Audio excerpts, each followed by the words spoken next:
I'm Christine Lisi. Here's what's happening. The Dolphins are turning to their quarterback of the future. The team naming rookie Tua Tagovailoa as its starting QB. Ryan Fitzpatrick will now be the backup. Miami's on a bye this week, so Tua's first start in the NFL will be November 1st versus the Rams.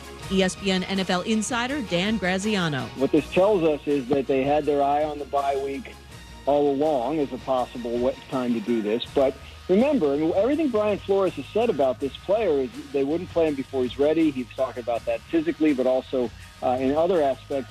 So they are at practice every day. They're watching, and they believe that he's ready. Dan Graziano on Greeny with Mike Greenberg. NBA, the Pacers agreed to a multi-year deal to hire Raptors assistant Nate Bjorkgren as their new head coach. He was part of the staff of Toronto's 2018-2019 NBA championship team. The World Series begins tonight in Arlington, Texas, when the Dodgers take on the Rays. Clayton Kershaw makes his third straight World Series start in an opener for L.A. Tyler Glass now for Tampa Bay, 7:30 Eastern, ESPN Radio and the ESPN app.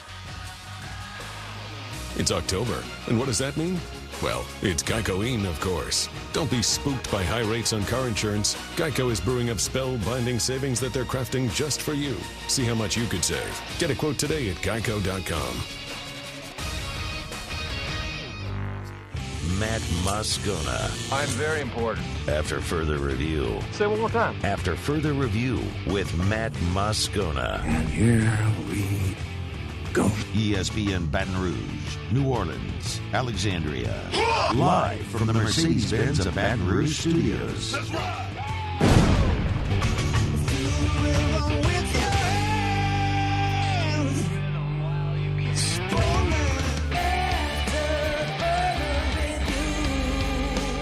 And off we go. Welcome aboard. Glad you're with us. AFR, presented by Insurance Network of Louisiana. I'm Matt. I appreciate it, bud. Have a good one. Paul O'Neill. They're chanting Paul O'Neill's name. Muso. And Mr. Toby Tom Play.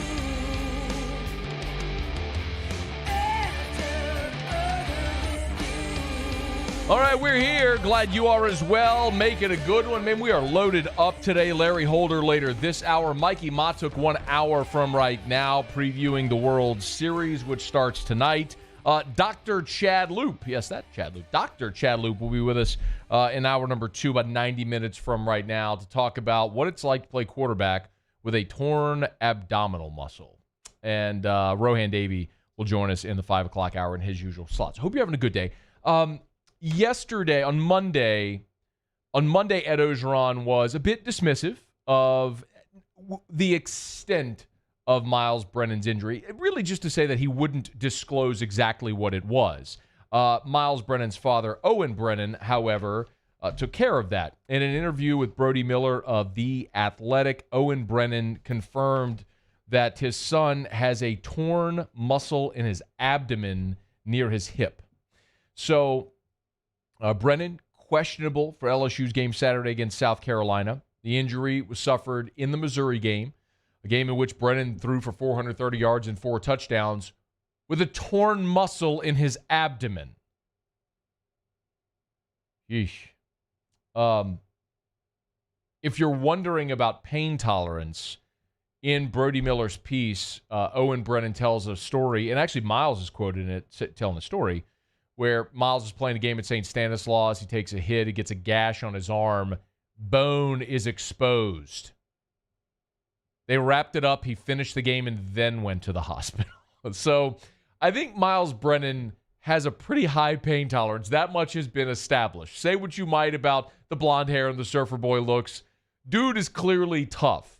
What we learned in this piece, though, is that this is not something that can be fixed by surgery. It just needs time to heal, and then it's more of a question of pain tolerance. Owen Brennan's quoted in Brody Miller's piece saying, quote, "I'm telling you, if he's not on that field Saturday, he's hurting a lot more than you and I could deal with." So a couple things. And Owen asked his son how the arm gash compared to this torn muscle, and he said, quote, "That was like a scratch compared to this." So a gash in your arm with bone exposed is like a scratch compared to what Myles Brennan dealt with 2 Saturdays ago at Missouri. I'll tell you Good on Brody for getting the story and getting it on the record. A lot of us had heard this off the record, starting with early last week. And what had kind of been whispered was that this was so severe that something like this. I want to be clear that I'm not talking about Myles specifically, and this is what I'll talk about with Dr. Loop next hour, is that something like this potentially could be season-ending because of the location, pain tolerance, the threshold, all that stuff involved. There's no surgery to fix it. It just needs time. So it really is indefinite. So when Ed Ogeron, we talked about this yesterday, if you remember, when Ed Ogeron said he didn't know, I think he was being very candid that they really don't know how long something like this will take to heal, what functionality is available when you're dealing with this injury. It seems pretty obvious that this isn't going to be season-ending for Myles Brennan. Let's hope not anyway. But he played through 3 quarters with this. It seems like there's going to be an opportunity, hopefully, to let it heal and get him back on the field at some point. It's not that there's ever a good time for this to happen, but as LSU's schedule plays out, but for maybe the first three weeks of the season, with the way that the schedule started, and look how that turned out, this is probably the best part of the schedule for it to happen because you got South Carolina at home. You're at Auburn, which Auburn is not a great team this year. Let's call it what it is. Neither is LSU, understand, but there's a much different challenge right now, perception-wise, going to Auburn as opposed to like going to Florida or Bama or something like that. Then you get your bye and then Bama. So theoretically, if you just target, this is PFA. This is plucked from the air. I'm spitballing here because we don't know. If Brennan were to miss, last week, obviously the game didn't happen. That's a win. This week, let's say he misses this, and maybe even next week against Auburn, then you get your bye. Theoretically, Brennan could go 35 days. He'd go 5 weeks from injury to the Bama game. So I would say that would be my target. And if he's better sooner than that, awesome. Get him back out there, if not this weekend, next weekend at Auburn, whatever the case may be. But the schedule's built in a manner and such where you have 2 games sandwiched by 2 byes, one of them scheduled, one of them this past week unintentional, where over 4 weeks you only play 2 games. So it does give Brennan a chance to heal through this and see how he might make it through this. So good job, Brody Miller, getting the story on the record. And now we know what it is that LSU's quarterback Myles Brennan is dealing with. As Ed Ogeron has continued to reiterate, they're going to take it this week with the freshman quarterback splitting reps 50-50, and then they'll grade them out and make the determination who practiced better will get the start, although both are going to play very likely on Saturday against South Carolina if Myles Brennan can't go. I'll remind you in the great piece that Jeff Marks wrote this past spring about Ed Ogeron and Joe Burrow and their relationship together. There was a contingent on the team that wanted Justin McMillan to be the starter back in 2018 when Joe Burrow signed. And Ed Ogeron had to call the leadership council in and explain to them, look, this is how we graded each player, Justin and Joe graded out better.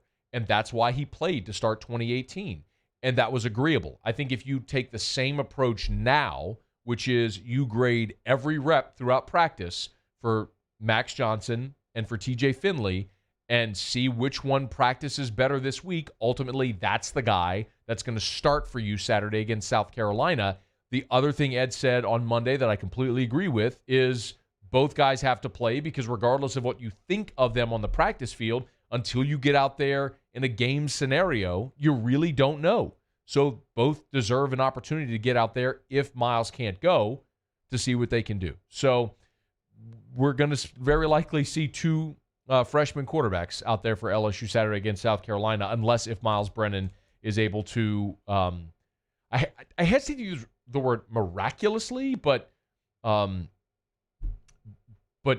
improbably recover from this torn abdomen more quickly than many think that he will. So as we move through the week and we learn more, we'll certainly talk about it, but it feels like this is an instance where we need to start talking about preparing for freshman quarterbacks to be out there on the field for LSU against South Carolina and just how that might look. All right, it's After Further Review. Glad to have you hanging out with us here. If you want to join the show, you can. You can tweet us at Matt Moscona at 1045 ESPN. You can jump in the Bayou Forward YouTube chat on the Watch 1045 ESPN YouTube channel. Our jimsfirearms.net phone lines are open as well at 499-1045. So on Tuesdays, we flip the order a little bit because Larry Holder joins us at the bottom of the hour. We'll go around the SEC when we come back. And several college football stars have opted out mid-season. I want to talk about this and if it's a trend that could start a domino effect moving through the rest of the year. We'll get to that when we come back. Glad you're hanging out with us here on a Tuesday edition of AFR presented by Insurance Network of Louisiana. Stick around. AFR. Love telling you about our friends over at Carriages in Bocage, especially at a time of the year like this when we get into the changing of the seasons and it's new wardrobe items that are starting to hit the shelves. And look, nobody has a better selection than Carriages in Bocage. Now, they're online at carriagesbr.com, carriagesbr.com. But you can always check out their Instagram page or just go see them right there in the courtyard in Bocage Village. If it's button-ups from Stenstrom's, if it's denim from Billy Reed, so popular this time of year, if it's the denim shirts or the jackets, it's an awesome way to accessorize or dress up or down any outfit. Carriages in Bocage is where you'll find the biggest selection. Also, check out the Billy Reed Pensacola Polo if you have not. It is perfect. It's lightweight, long sleeve, perfect for that sunshiny fall afternoon where you don't want to carry an extra layer, but you want to put something long sleeve on your arms. It's the Billy Reed Pensacola Polo. You can find it one place, Carriages in Bocage. I've been doing business with Luba for 25 years. They're dependable, trustworthy. It's just the attention to detail with our clients. Our folks have years and years of experience. They're highly trained professionals, but many companies have that asset. What I'd like to think makes Luba a bit different is that we use those talents in a way that truly is dedicated to serving the needs of the folks who depend on us.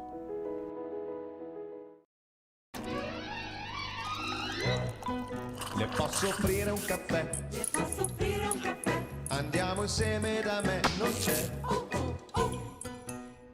Call Mr. Electric today for electrical repairs, upgrades, and installations.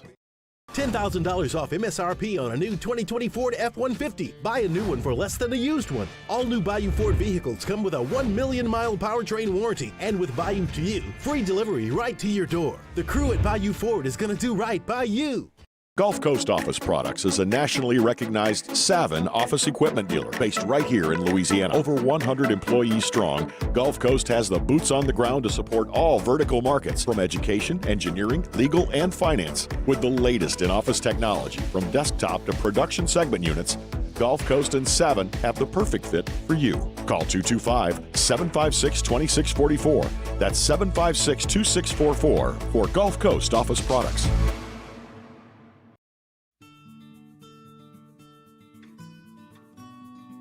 This is a house call. This is a follow-up appointment. This is a diabetes checkup. This isn't just more convenient care, it's more advanced care. This is innovating healthcare at Louisiana's #1 hospital, Ochsner. Gulf Coast Bank and Trust is a local bank with a straightforward philosophy. It's about doing the right thing for our customers. Participating in our community with annual local fundraisers. Offering individual attention in a modern banking atmosphere with a trusted local company. Gulf Coast Bank invested in technology with a local touch, giving our customers the power to bank anywhere, anytime. We're building relationships through personal service as the bank that cares about you. Gulf Coast Bank and Trust, the bank that cares about you. This was us 20 years ago. Since then, we've grown to over 200 employees. We've helped over 100,000 people purchase, build, renovate, or refinance. Over $17 billion in loans. We make the mortgage process easy and convenient. Apply online or at one of our local branches.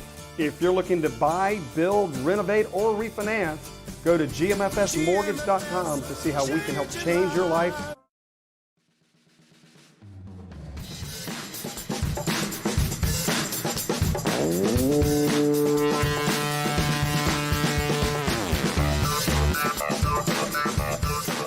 After further review with Matt Moscona, presented by Insurance Network of Louisiana. Call for a free quote to see how much you can save. 293-0450. After further review with Matt Moscona, ESPN Baton Rouge, New Orleans, Alexandria.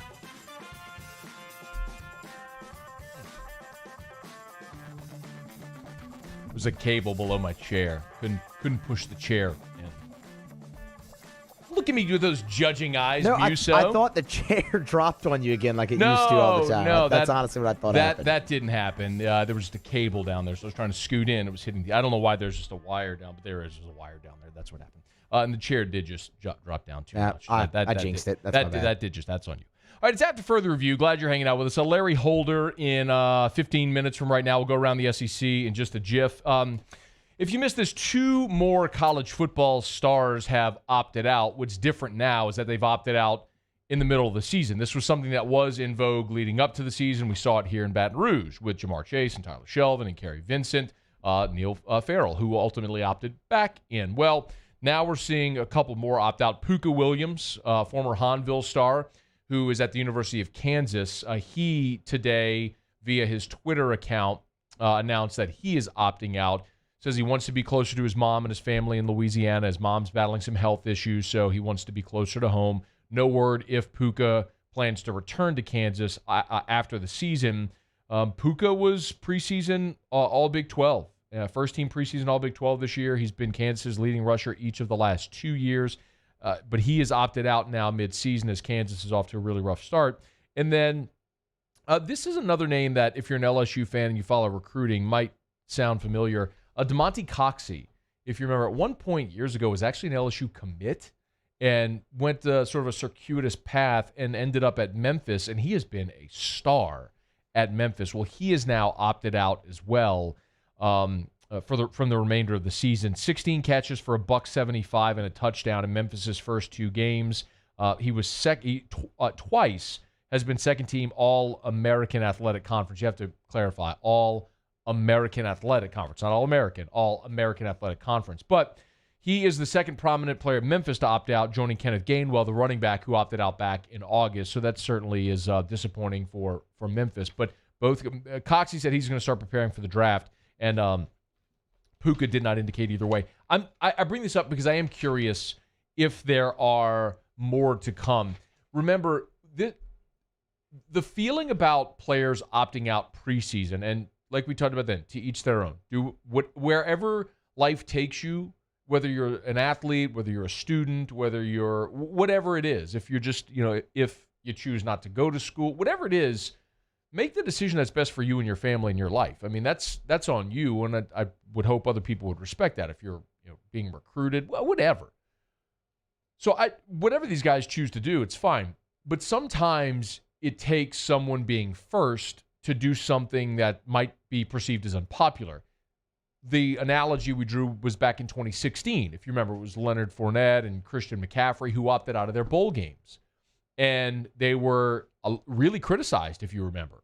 They're not team players. How's this going to be received by the NFL? Well, Fournette was like the 4th overall pick, and McCaffrey went round 1-2. And now it started a domino effect. And actually, if you're an NFL team, you're kind of good with it because you could have the Jake Butt situation where you're an All-American tight end at Michigan. You're probably going to be a first-round draft pick. You go play in the Orange Bowl, and you tear your ACL. I think NFL teams are quite fine not having star players play in meaningless bowl games. So you're starting to see more guys do it.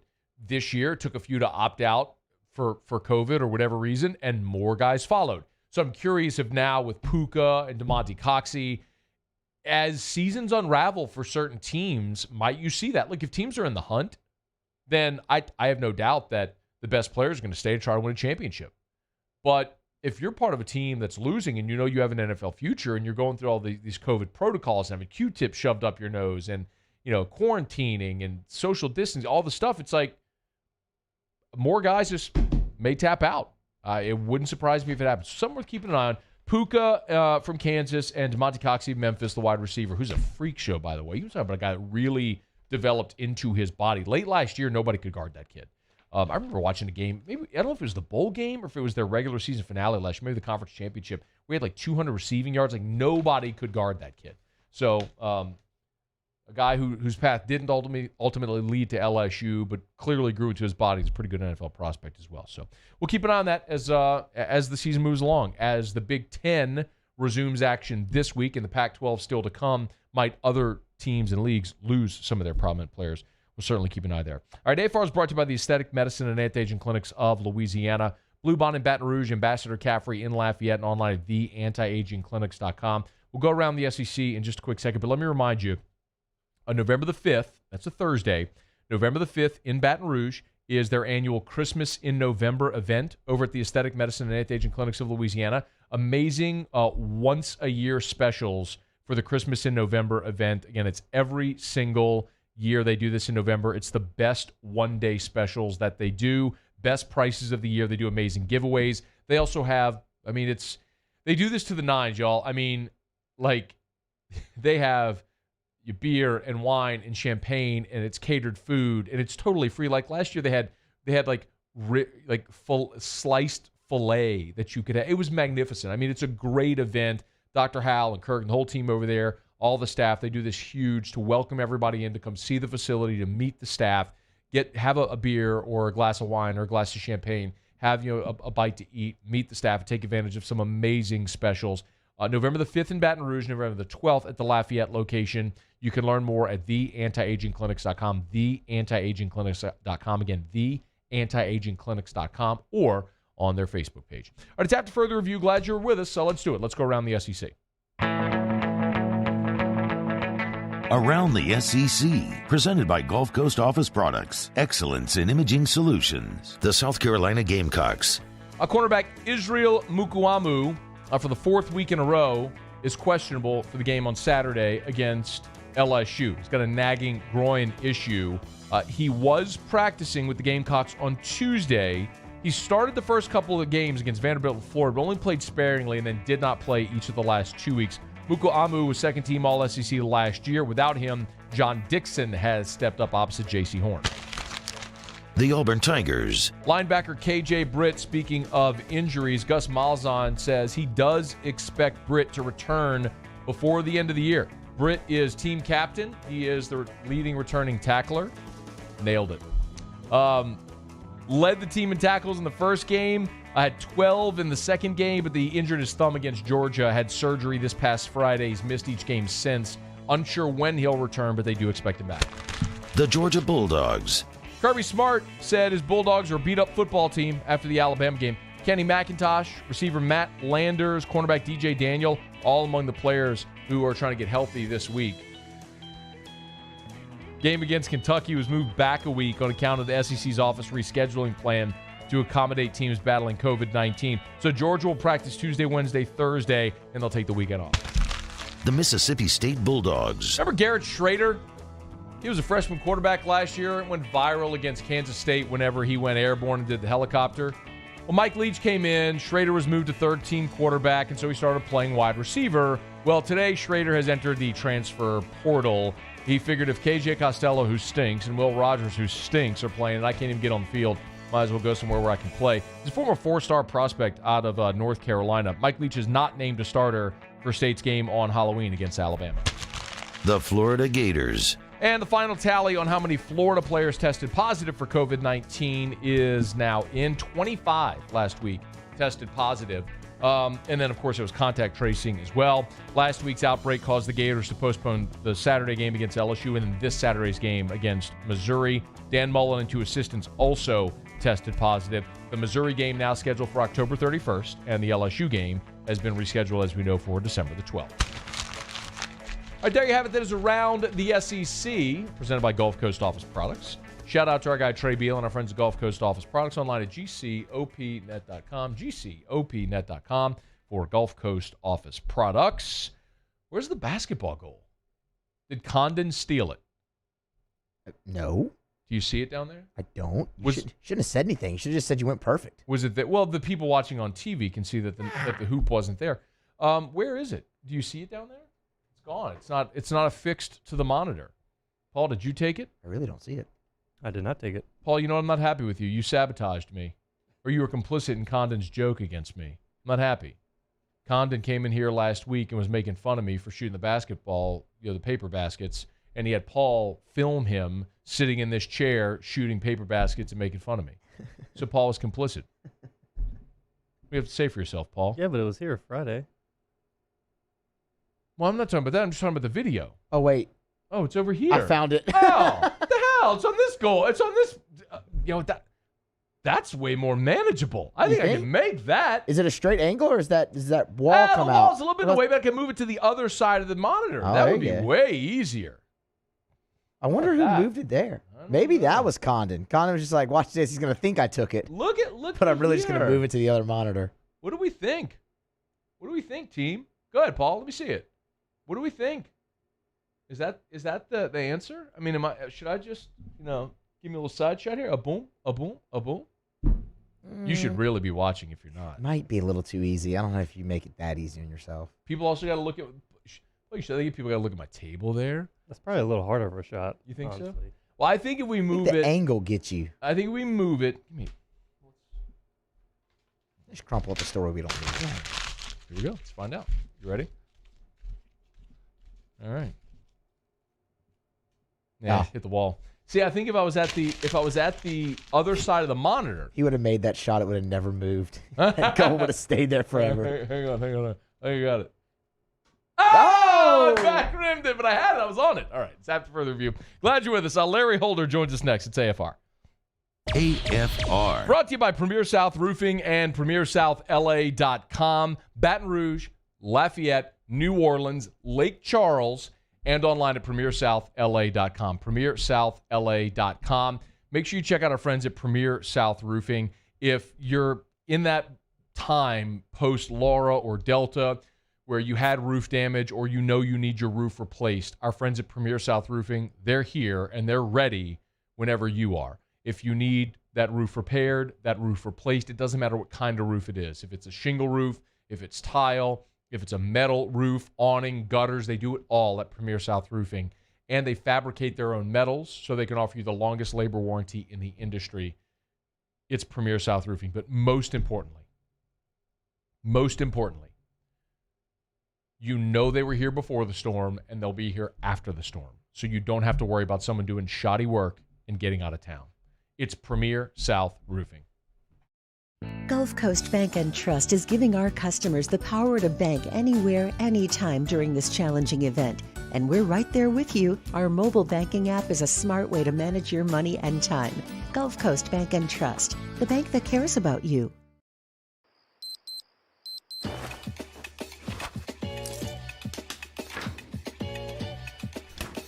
I'm feeling good. So good. I just thought you should know. I've been doing business with Luba for 25 years. They're dependable, trustworthy. It's just the attention to detail with our clients. Our folks have years and years of experience. They're highly trained professionals. But many companies have that asset. What I'd like to think makes Luba a bit different is that we use those talents in a way that truly is dedicated to serving the needs of the folks who depend on us. Are you a licensed contractor? There's lots of good contractors in Louisiana doing work the right way, but unfortunately, too many unlicensed contractors are working outside the licensing requirements. Working as a contractor in Louisiana requires a license for the company doing the work. The Louisiana State Licensing Board for Contractors wants to help you get licensed to allow you to conduct work legally. It's not difficult to get the license. We can help you. Go to lacontractor.org for more information. Licensed contractors, it's the law. This isn't just another day. It's so much more. Kelly's life was put on hold when her Auctioner primary care doctor discovered a rare blood disorder. Her doctor connected her to an Auctioner care team of cancer, heart, and kidney specialists. With multiple primary care locations around Baton Rouge, same-day appointments, and online scheduling, we're relentless about keeping you healthy. Auctioner Baton Rouge, innovating healthcare for Kelly. At All-Star Toyota, you get it all. If you're in the market for an all-new Toyota vehicle, come see our friendly and knowledgeable sales team at All-Star Toyota. Located in Baton Rouge at the corner of Airline and Goodwood, we've been serving our community since 2005 by offering a large selection of new Toyota cars, trucks, and SUVs. Get behind the wheel of your dream car and take a test drive at All Star Toyota today. Service Master Elite create clean, disinfected work environments. As a local business, we take pride in serving the New Orleans and Baton Rouge areas. Our cleaning protocols follow CDC and OSHA standards for healthcare settings, offices, senior living, restaurants, and industrial plants. Contact Service Master Elite to get your operation ready for reopening with germ disinfection cleaning. Service Master Elite, the trusted choice in professional cleaning since 1996.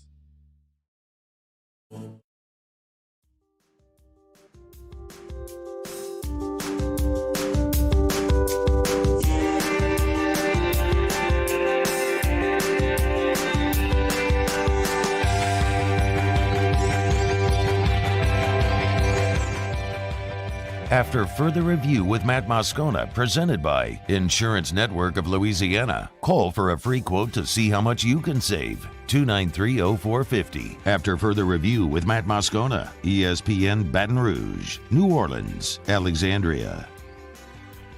Tuesday, Larry Holder, theathletic.com/New Orleans. He joins us to talk football and other such things. Larry, thanks for the time as always. How are you? I'm good, Matthew. How are you, my friend? I'm doing really well, thanks. Are you just trying to kick the anthill with your latest piece at theathletic.com/New Orleans? Well, the anthill will grow taller as the season goes, so why not just kick it over and let's see how it grows. It's leading up to the Panthers game, which I have been out in front and obviously incorrect that Team Teddy Bridgewater would be Drew Brees' successor. He's not. We know Tom Brady's not. And so I figured, why don't I talk to some people who I deem smarter than me in evaluating football and figure out where they think the Saints should turn as far as the successor to Drew Brees. And I'll tell you what, the answers from I basically had a 5-person panel, and the answers were kind of all over the map. And it really surprised me and maybe shows that the answer to the question might not be as simple as Team Taysom Hill. Taysom Hill's not going to be the successor to Drew Brees.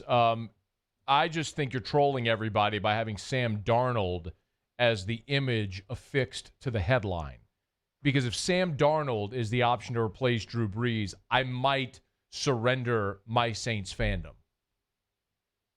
Look, I will say that came from Daniel Jeremiah. He's and fired. Here's the interesting. He's fired. I don't know who he is. I don't care. He's not good at his job. He needs to be fired. The new Mike Mayock on NFL Network. And they should fire him. I don't even call for people to be fired, but I'm starting today the campaign, fire Daniel Jeremiah for even suggesting that Sam Darnold be the heir apparent to Drew Brees. I was shocked when he said this. Fired. And he said it, I'm talking like immediately he said it. I couldn't believe it. And so it's something that when I've talked to each of the 5 people, and I'll just throw out the names who I talked to, Greg Cosell from NFL Films, and he does the NFL matchup show from ESPN, Louis Riddick, of course, from Monday Night Football, Daniel Jeremiah, who you think should be fired. Jim Nagy from the Senior Bowl, who was a 20-year scout in the NFL, and Kurt Warner. We all know Kurt Warner. So It's funny how each person seemed to have a guy, and it wasn't all uniform. Some of them agreed on some people, but it definitely was not uniform. So I found it funny how someone like Daniel Jeremiah was Sam Darnold. And look, I did not put the picture up there, but I did not disagree to draw people into the story, considering that he was an interesting name. It's not troll bait, clickbait. It's what someone I highly respect who you think should be fired said. But fired. It just shows the diversity of, man, so many people have so many different opinions of where the Saints should go next. Look, Jameis seems like an obvious answer. Was there a general feeling on Jameis? Well, I could say that Kurt Warner was the lead cheerleader. Like if you're driving up to early voting and there's someone sitting there with like the campaign sign, that's Kurt Warner. He didn't even need to get paid. Honk if you're voting for Bill. Yeah, honk for Jameis. Or juke through traffic through Jameis. But no, he was very adamant for Jameis, very adamant against Taysom Hill. And I don't want to give away the entire article, but it's I can say that there's definitely mystery behind where Taysom falls into the mix from a lot of the people that I talked to. Some people aren't totally poo-pooing him, but there's definitely some Sean Payton might be on an island on this one. Okay, so that's what, did anybody say that's a good idea? No. Okay, that basically everybody knows that at this point. That's fine. Again, theathletic.com/New Orleans. Larry's piece, his latest piece. This was not, you and I talked over the weekend, and this was not supposed to drop until tomorrow. So I have not had a chance to read it fully yet, but I'm looking forward to doing so after the show. But whoever the guy is, again, whatever his name is, the guy who wants Darnold, he's fired. Get rid of him. One more on this draft. Any names that would make sense late round one potentially? One guy who we have a running bet on. I would cry. Cry? I'd cry. You might want to see whoever's in the story who's describing said player. You're probably going to want him fired too. I don't really want anybody fired, but I would be nauseous. I would really be nauseous if Sam Darnold is the guy. I don't need. I don't buy that. I don't buy that. And it's funny because someone I talked to afterward, he basically said, well, that's always been his guy. And he did not agree. And that's in the story of the description. Yeah, and I'll just put it to you this way. Like the NFL draft options that are in there that are brought up, I add to it Greg Cosell's quote-unquote transition outlook. He gave me all of his notes on 15 quarterbacks that have never been published. I'm super thankful for that, and he does such a wonderful job. And he allowed me to use it just as is, quote him on it, and use it. And it's really interesting, some of the ins and outs.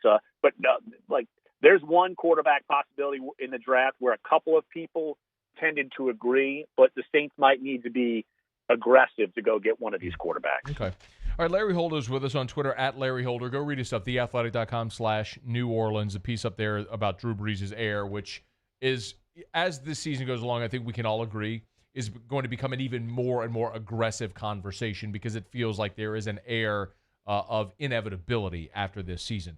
But this season, there's obviously still work to do. Saints coming off their bye. Larry, they look healthy, man. Aside from Mike Thomas, Kiko Alonso, Ty Montgomery, looks like they're returning from injuries. Where do you see the most significant addition coming back from injury for New Orleans, aside from Mike Thomas?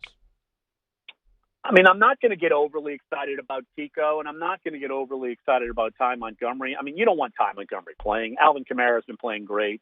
I think he's just an insurance plan. Kiko Alonso, he would probably come in as your strong side linebacker. And let me tell you, the Saints have played, I would probably, I have not looked at the numbers, but I would bet that they have played the fewest snaps with an actual strong side linebacker there in the field than any team in the NFL, period. Because Zach Bond, never plays.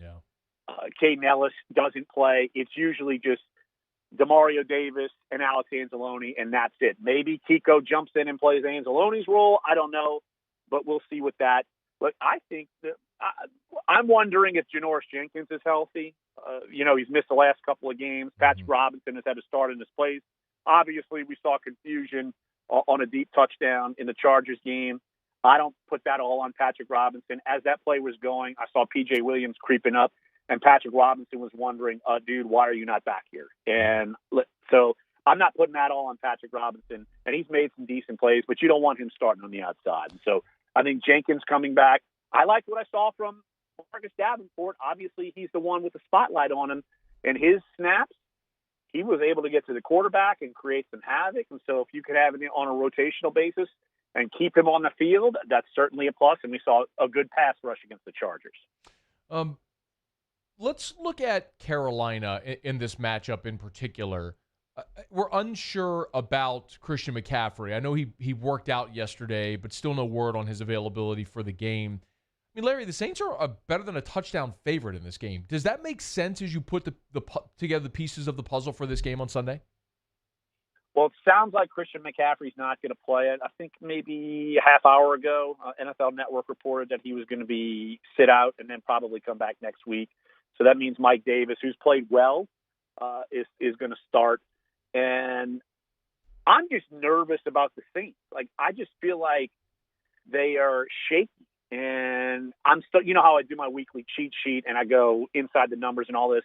Let me tell you, Teddy Bridgewater and Drew Brees are like mirror images of each other in the way they where they move the football. If they're conservative with the football, this, that, and the other.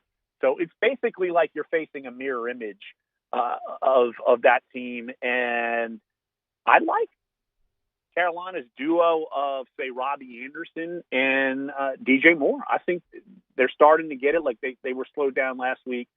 I do think that the Saints could probably take advantage of their defense, but I think 7.5 to me sounds like a lot because I'm shaky on the Saints as of right now. Is it?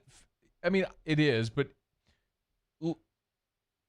Teddy Bridgewater's success has come against bad teams. Is it fair to say? Like, would you classify the Saints' defense as bad? I wouldn't classify them as bad, but I'd classify them as almost bad. We've seen way too many breakdowns, penalties, missed coverages. I'm not sold. Justin Herbert shredded them in the first half. They were able to get it together in the second half, but I feel like that side of the ball, I'm wondering what's going on. Like, I feel like the Saints offense can improve. Can the defense improve? Yes, but we've seen too many mishaps with not playing up to expectations from their veteran players, their star players. And I'm wondering, when is that going to kick in? Because last couple of years, defenses started slow and then they build up and start playing better. Kind of around this time of the season, after about 4 or 5 games, I'm wondering if this unit is going to be able to do the same thing. I mean, they have all the pieces in the world to do it, but I need to see it to believe it. So what's different this year? I mean, I understand what you're saying. Started slow. They picked it up. Why would you not believe it now? Well, Cam Jordan has had a slow start, but I do like where that defensive front is. So I feel like that part is improving. I feel like Demario Davis, he's still a very good player. He's not playing as well in pass coverage as we've seen in the past couple of years. Like last year, he was an elite linebacker in pass coverage. That helped him become an all-pro. And we're seeing too much leakage, whether it's a running back or a tight end or too much. I don't know if they're doing things a little bit differently, but he's not, in that aspect, playing as well. I mean, Marshawn Lattimore, he wants to get paid. Well, guess what? He better have a better pass rating than 130 against him over the year. I mean, he is playing way off what he was playing last year. I don't feel like the safeties are playing great. Janoris Jenkins, outside of the pick six, I don't think he's played great. So, like I said, I feel like the defensive front is getting better, but middle and back end of the defense, and obviously the sidelines, which are corners, I need to see more because, I feel like teams can come in and potentially take advantage of that. And, it's shaky. Like, I don't think it's where it needs to be. Maybe Daniel Jeremiah could convince Sam Darnold to come play boundary corner for the Saints. I mean, he's under contract technically, so I don't think it's a matter of that. Wow, I've replaced Kyle Trask with Sam Darnold. So what's next? I wonder what's the difference is. We know Sam Darnold is a garbage NFL quarterback. Trask may have some potential. I'm just giving you an opinion on Trask at the next level. I know Darnold isn't good. I know it.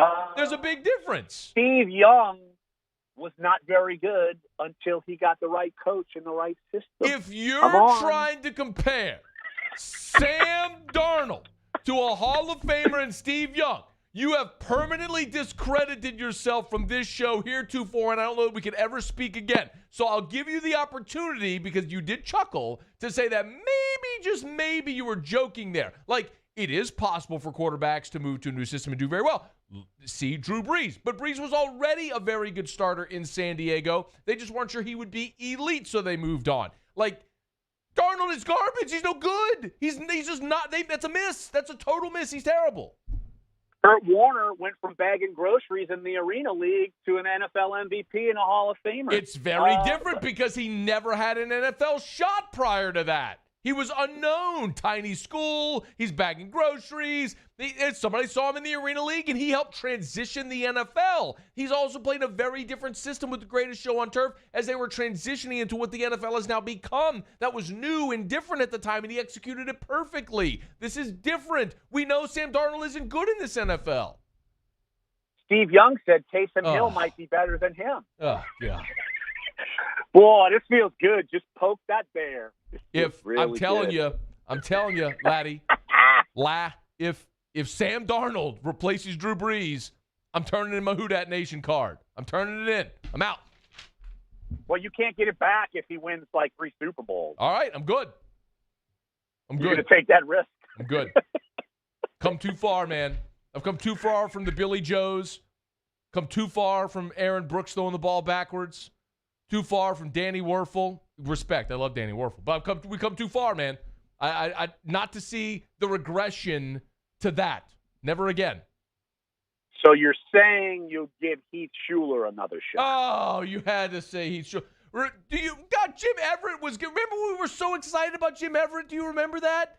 We were so excited, and then Jim Everett happened, and then he's pushing Jim Rome off a stage on ESPN. I would probably push Jim Rome off that stage if he would have kept doing that to me. I probably would have done it, so I don't blame Jim. Good for him. Okay, that's fair. That's fair.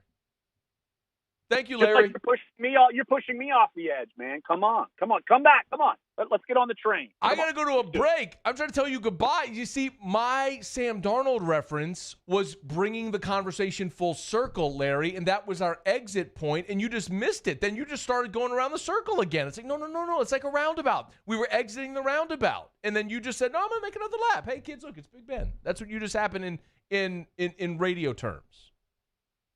I do what I want. That's just the way of the world. Thank you, Larry. Goodbye, Matthew. It's after further review. We'll continue next.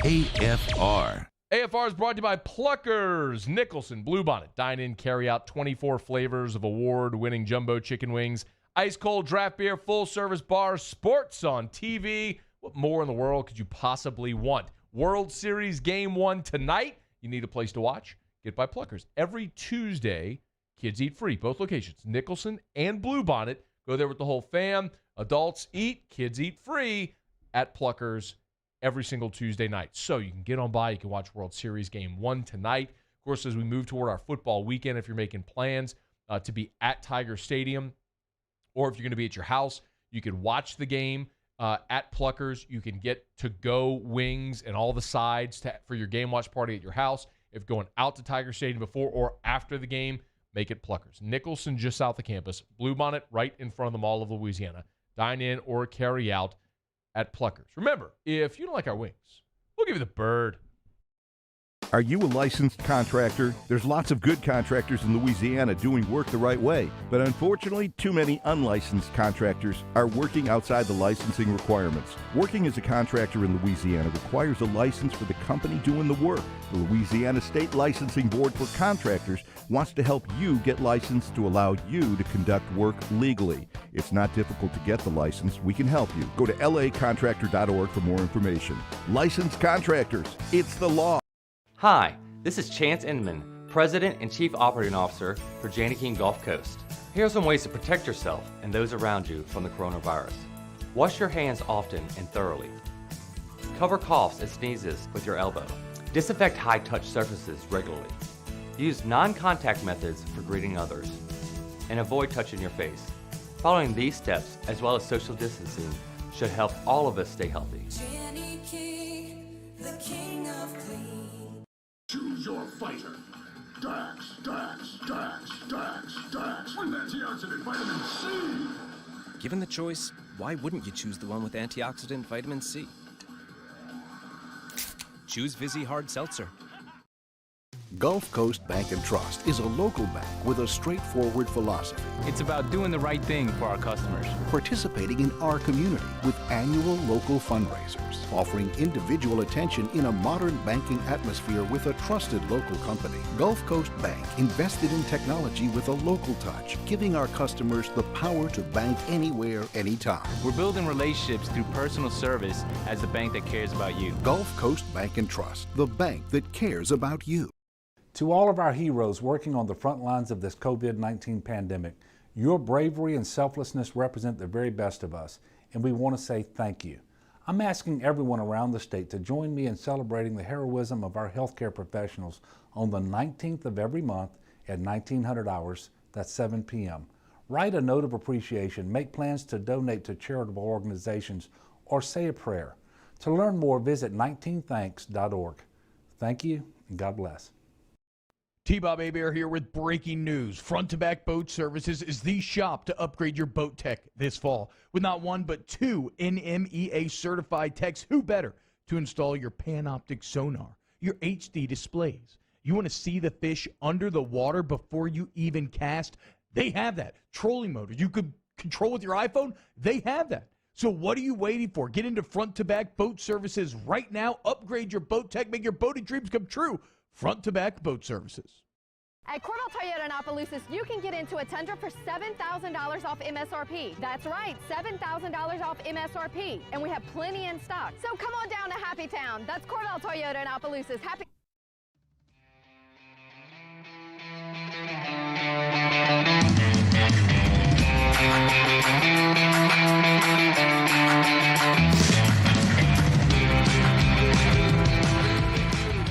After further review with Matt Moscona, presented by Insurance Network of Louisiana, call for a free quote to see how much you can save. 293-0450. After further review with Matt Moscona, ESPN Baton Rouge, New Orleans, Alexandria. Wrapping up hour number one, brought to you by Insurance Network of Louisiana. Mikey Matook in studio with us. Man, I was expecting Mikey to start hour two, preview the World Series. Door popped open, came in studio. So I was like, well, come on right now. How are you, dude? I'm good. How are you? I'm great, man. It's good to see you. Mikey was gone for 3 months? Yeah, about 3. About 3 months there, part of the Phillies organization. How was it being in the semi-bubble? Bubble-ish, yeah. I would go. It was fun. I mean, fun. I say fun. Yeah. It was different and very interesting, and it was a grind, but, we made the most of it. I was at the alternate site, so you have a pool of 60 players, 28 on the active roster, another 32 on the alternate site, mostly pitchers. We had about 12 position players, and every day we'd have inter-squads, and we'd have scrimmages, and we'd have 6 position players on each team. And then the coaching staff that was there would just fill in defensive spots. And if you hit a ball that should have been out, it was out, right? Because you didn't have enough players. Right, because we didn't have enough. But it was, they kept, they had like some roving hitting guys. They had some coordinators there. Mm-hmm. And so they kept our numbers and they kept stats and they kept all the, analytical numbers like exit velos and all that kind of stuff. And so I ended up probably getting about 130 at bats, which isn't bad in that situation. And then you had a playoff bubble. So we had about 6 guys invited to the playoff bubble, which I was one of them. Mm-hmm.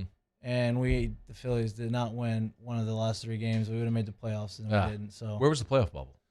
So the playoff bubble for the National League was in Texas. So it was either going to be some teams were in Houston, some teams were in Dallas, and then we flew with the team to Tampa the last 3-game series to be in that bubble because if they won, they got the playoffs. They were just going to go straight from there to Texas. So it was weird. So after the top of the hour, we're going to talk about the World Series. I'm curious because the team that drafted you is in the World Series. So I'm curious if you have any emotion there. We'll get to that. But what overall, just the experience of, I mean, you're stuck, right? I mean, you're a married guy. Your wife obviously couldn't be there. There was no families.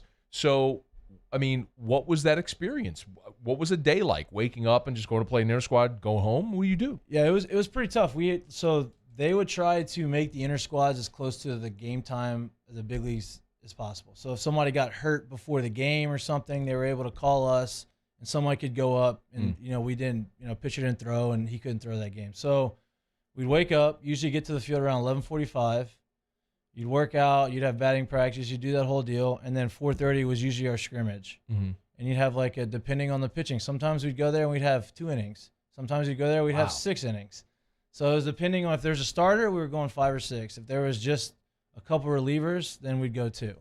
And it was a weird thing. I guess the only positive thing that I can take out of what would happen this year is it was the first time in my career you could work on something without worrying about results. So like if somebody was working on a swing change or a new pitch, they didn't have to worry about giving up 4 runs in the bottom of the 8th inning and losing a game or striking out 4 times because the games didn't count, right? It was the only thing counted was with what the team saw. Yeah. And so it was the one time that you could do it, and I guess that's a silver lining. Interesting perspective, man. It's just good to see you, man. I mean, I haven't been gone for so long, and that with like no connection to the world, it's so bizarre. But I'm glad you're here. Mikey Mahtook's going to hang out coming after the top of the hour. Want to talk about the World Series, Dodgers, Rays. Game 1 is tonight. You'll hear the World Series on 104.5 ESPN Baton Rouge. Yeah, it's on the sheet, Musso. I think so. Musso will let me know, but I'm almost positive we have the World Series on ESPN Radio. We'll knock out a quick break, come back, we'll preview the series, including the Rays, who drafted Mikey in the first round. So we'll do that when we come back after SportsCenter. Stick around, it's AFR. AFR. AFR is brought to you by GMFS Mortgage and GMFSmortgage.com. Changing lives since 1999. Home buy, refi, construction loans, they do it all. If you want to realize the American dream of home ownership, it's an amazing time with historically low rates. There are people who are literally paying less to own right now than they are to rent. And you may think, Matt, that's great. I don't have enough money for a down payment. No worries. They actually have 0 down payment loans that you can apply for. It's worth a call to one of those GMFS Mortgage local loan officers to see if they can work something out for you. Now, if you are a homeowner and you know your interest rate is above a 4, you have got to call GMFS. We're seeing cases where people are lowering their rate by a 1.5. People are skipping 2 mortgage payments when they go through the home loan process. Change your financial life today. GMFS Mortgage and GMFSmortgage.com. I've been doing business with Luba for 25 years. They're dependable, trustworthy. It's just the attention to detail with our clients. Our folks have years and years of experience. They're highly trained professionals. But many companies have that asset. What I'd like to think makes Luba a bit different is that we use those talents in a way that truly is dedicated to serving the needs of the folks who depend on us. I'm Jay Ducote. I grew up learning how to cook at LSU tailgate parties and right in my own backyard. And I created JD's Louisiana products to bring that Louisiana flavor to you at home for your backyard cookout. JD's Louisiana barbecue sauce, Louisiana molasses mustard, spicy and sweet barbecue rub, and more are available at your local supermarkets or by logging on to jducote.com/shop. Put in promo code CST for 25% off at checkout.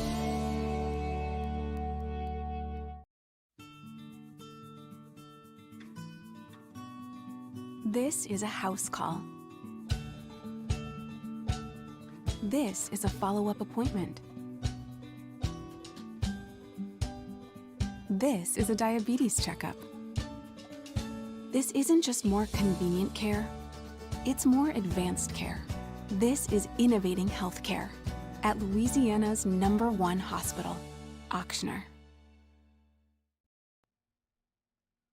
Hey, football fans, T-Bomb here, reminding you that Hooters is your headquarters for football. If you can't get in, they still got the Hooters girls, the TVs, the wings, the beer, everything you love about game day. But what if you're watching at your house? Maybe having some people over. You don't feel like cooking? Well, great. Hooters, they have your back. You download the Hooters app. You'll get a free app, and then you go and you pick up the food. You bring it home. Everybody loves you because you got Hooters wings, and game day, it's a match made in heaven. Download the app. Get Hooters to go. Hooters, your headquarters for football. Are you a licensed contractor? There's lots of good contractors in Louisiana doing work the right way, but unfortunately, too many unlicensed contractors are working outside the licensing requirements. Working as a contractor in Louisiana requires a license for the company doing the work. The Louisiana State Licensing Board for Contractors wants to help you get licensed to allow you to conduct work legally. It's not difficult to get the license. We can help you. Go to lacontractor.org for more information. Licensed contractors, it's the law. Gulf Coast Office Products is a nationally recognized Savin office equipment dealer based right here in Louisiana. Over 100 employees strong, Gulf Coast has the boots on the ground to support all vertical markets from education, engineering, legal, and finance. With the latest in office technology from desktop to production segment units, Gulf Coast and Savin have the perfect fit for you. Call 225-756-2644. That's 756-2644 for Gulf Coast Office Products.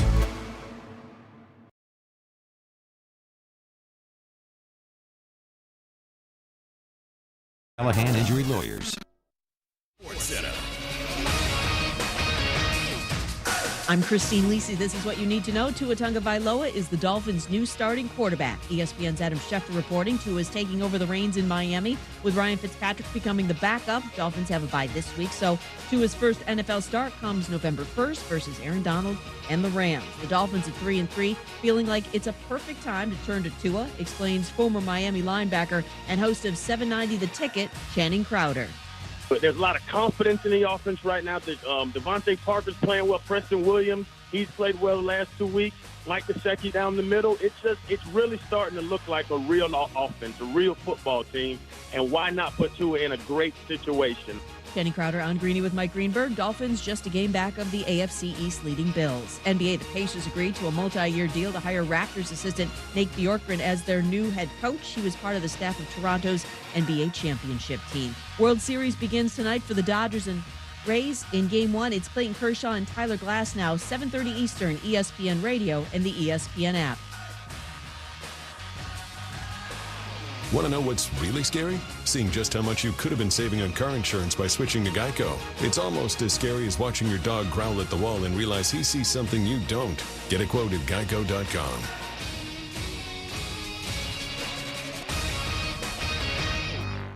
Matt Moscona. I'm very important. After further review. Say one more time. After further review with Matt Moscona. And here we go. ESPN Baton Rouge, New Orleans, Alexandria. Live from the Mercedes-Benz of Baton Rouge studios. That's right.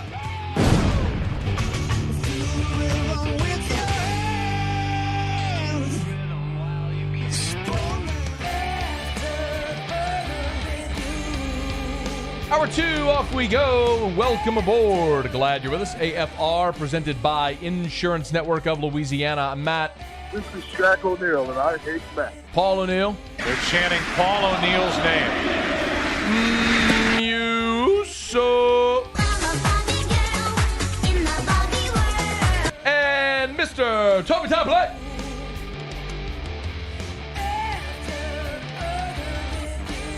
All right, we're here. Glad you are as well. Get out there and make it a good one. We appreciate you for being with us. We appreciate our friends at Insurance Network of Louisiana, and we're very glad to have Mikey Matook hanging out in studio with us. Popped in a couple minutes early. Wrapped up last hour, kind of talking about what the Major League Baseball semi-bubble was like, being gone, part of the Phillies organization. So now you're back. Been back for about 3 weeks? About 3 weeks. Okay. Yeah. And the World Series begins tonight. And it's interesting because you, of course, were drafted in the first round in 2011 by the Rays. So you have any, emotion? Because this is also a team that traded you. So how do you feel? Honestly, I don't have too much emotion. I'm not emotionally driven to pick the Rays to win because, honestly, outside of the staff, now the staff is basically all the same. Like all those guys that are on the staff either coach me in the minor leagues or in the big leagues. The only guy on the team that I played with is Kiermaier. Okay. Everybody else is gone. They're gone. But yeah, so that doesn't emotionally doesn't affect my pick, but yeah, they're still my pick. The general public is not going to gravitate to this World Series. The Rays are not a flashy team. Right. It's what it is. I mean, let's call it what it is. If this were Dodgers Astros and you had a rematch of 2017 and the banging on the trash cans, there is an enormous amount of intrigue because of that storyline. Had you had, sorry, Paul, I mean, even the Braves, but the Braves have a lot of young talent. If you're a baseball fan, you'd love to see that, right? But had you had Yankees, Dodgers, you had a bi-coastal series with two legendary franchises. There was a lot that could have gone really well. This is MLB's nightmare would have been what? Okay. My thing is, did MLB want The rematch of the Dodgers-Astros, Oh, or do they not want the Astros to make it back? That's my thing. Is they're torn. I don't. You think want eyeballs is what you want, and if you're the Astros, this is your opportunity to grab your crotch and flip the bird to the world, isn't it? No, 100%. But the way MLB handled that whole situation with suspensions, I get it. Strictly for TV ratings, No doubt. That's for what you MLB. I think that I don't know. I think they're a little torn there. More than anything, I think at this point, it's how do you compete for eyeballs, and that would have done it. 100%. Like that you would have had your good guy against your villain, your hero against your heel. And it would have been fascinating. It would have been fascinating theater. But we're not going to get to see it. Instead, we'll get Dodgers Rays. Let's start. I know you know a lot about the Rays, but let's start with the Dodgers and what you see with this team. So we talked about it a little bit before this segment started, and so I'm gonna see if I can get this word right. Okay. These two teams are the most analytically driven teams in all of baseball, right? They're basically the same team, except the Dodgers have the money to spend and the Rays don't. So the Rays have to go and get some guys and that other teams didn't really want and develop, and the Dodgers can do the same thing, but they also can go out and spend the money on Mookie Betts and all these other free agents that they can spend on. Look, he's a fake Red Sox fan. But so for me, I think that the Dodgers on their side, they have the young starting pitchers, the explosive. They have May throwing 100. You have Gratterall throwing 100. You have all these young guys mixed in with some veteran guys. Mookie's only 28, but he's a veteran. They paid him to be there, and they have a bunch of guys that have been in the World Series, so they have the experience factor. On the other side, man, I think Tampa, they have so much bullpen depth that. And they're so young, but I don't think that I don't think that matters. I don't think age and experience matters for Tampa. I think that Why? I think they're too young for it to matter. I think that they're kind of like they've embraced that role of being Tampa and being like, oh, we're like the guys that aren't supposed to be here, like the Brasso kid. He was like a 40th rounder out of a JUCO in Oakland, Michigan, and he wasn't supposed to be there, and he hit 300 everywhere, and now he's hitting home runs off of Aroldis Chapman winning games. Any comp to what happened a year ago with the Nationals? A little bit, but I think the Rays are even more so. Like the Nationals had superstars. Yeah. The Nationals had Soto. They just hadn't been there before. They just haven't been there, right? The Rays, like if you go and ask not even an avid fan, just a common fan that looks at baseball, tell them to name the starting lineup, and they could not do that. We were talking about Arozarena. We're like, all right, we're in the program. Yeah. Like, has anybody 3 months ago, did anybody know that cat? 1 month ago, did anybody know his name? No. I had no idea. I'm like, what? They're playing the Yankees. I'm like, what is that guy's name again? Where did he come from? Yeah. I'm like, oh god. Anyway, but yeah, that's what makes them so fun is because everybody knows their role and like they plug these. Their best player is Brandon Lau, and you probably don't know who that guy is. Yeah. He's an infielder, and he raked during the season. He's had a tough postseason, but he was their best player during the season, and nobody really knows it. So I think it's going to be a really, really fun series. I think Tampa, I was saying this, Tampa has a bullpen that has so many different arm angles that they throw at you. You can imagine a clock, right? They have a lefty side armor, righty side armor, and you just go up from there in different arm angles, and they never throw the same guy twice. So they're not going to show you two arm angles in a row. It's pretty crazy. Wait, explain what you were saying about Friedman and that whole process. Yeah, how so they evaluate. When I mentioned that the Dodgers and the Rays were basically the same team, just Dodgers had more money. Andrew Friedman was the GM in Tampa when Tampa was making those runs and they were winning games and they made it to the World Series and they're doing all of those things. And so then he goes and he takes the job in LA. And Friedman's he went to Tulane actually, and he played baseball at Tulane. I know it's crazy. I don't think people realize that either, but he played baseball. So he's one of those few analytical minds that he's super smart and he understands all like the new analytical stats, but he also understands baseball. So he still uses his eyes at the same time. And then he's able to construct that team around his mentality and the way he thinks. And he's been obviously super successful. He's been in the World Series 3 times since he's been there. And, they haven't gotten over the hump, but it's a pretty cool dynamic. And he's facing his old team in the World Series. Tonight, game 1, Kershaw, Glasnow. Who do you like there? And why does Kershaw stink? Like, I mean, isn't that funny? Like, why does one of the greatest pitchers of his era stink in the postseason? It's crazy, and it's like he's dominant for 4 innings, and then he has that 1 inning, and it's like, what happened, And, man, so you have the Kershaw. He's gonna be a Hall of Famer. Yeah. He's lost a little bit of juice on his fastball. He has that whole reputation of not being a playoff pitcher and getting beat in the playoffs.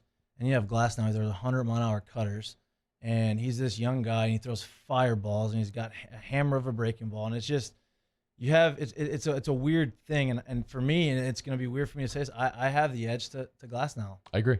I think Glass now gives them the edge in this game. Is it really? But Mikey, is it really weird to say that it's weird to say that when we know Kershaw has been like as good as he is as a regular season pitcher? He's a terrible postseason pitcher. Like, I would expect Glass now to win tonight. I would actually be surprised if there's enough. Isn't there enough of a sample size now? We know Kershaw it's not going to go well for him tonight. No doubt. And I think that's what's weird to me to say it, because you watch him for 10 years in the big leagues be the most dominant left-handed pitcher in all of baseball, and then he gets to the postseason. You're like, how is he not doing it? And that's the beast of the postseason baseball. It changes people. It's crazy. Mikey Matook on Twitter at Mikey Mahtook 8. Of course, give him a follow now with the Phillies organization. So you like the Rays game 1?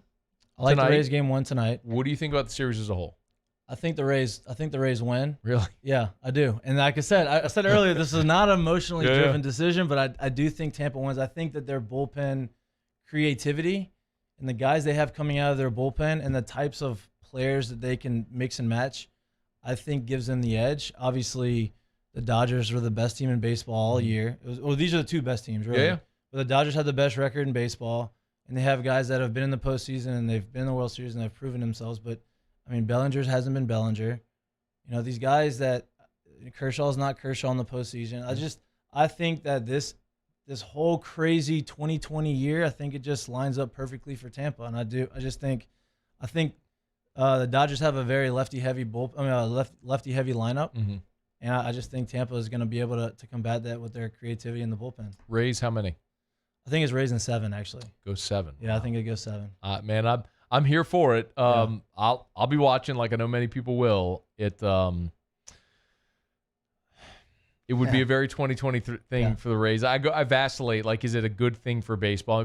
Dynasties typically help buoy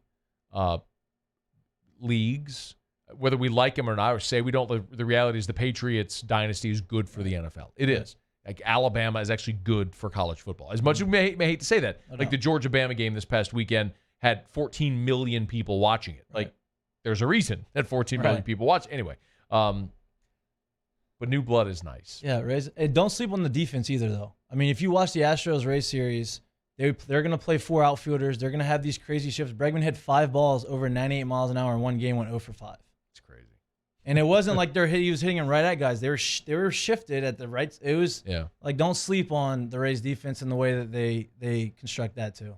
All gets underway tonight. Mikey Matook, so you're in town for a few months. Before you go, I know you're going to do some hitting lessons while you're in town? I am doing hitting lessons. I'm starting them next week. Age group? Age group is whoever wants to get better. Okay. Yeah, I mean, I'm not going to limit that. If you want more details, I'm going to be doing them at Fraser Hall Baseball, which is off of Sherwood. Yeah, we had the conversation where Segan crosses Airline. Yeah. And for everyone who's not in Baton Rouge, you understand when you cross the street in Baton Rouge, it becomes another street. It's the stupidest thing in the world. Anyway. Yeah, it's confusing, but we got to figure it out. But yeah, so I'm doing them at Fraser Hall Baseball. They have some of the best technology you can find. They're super smart. They understand how to explain it to you, and they put it in layman's terms for you. So I'm gonna be doing lessons there.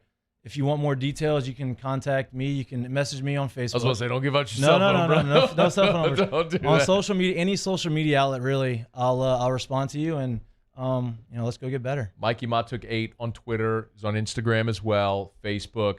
So hit Mikey up on social media if you're interested. You have a son or daughter, I guess daughter softball, who's interested in getting better.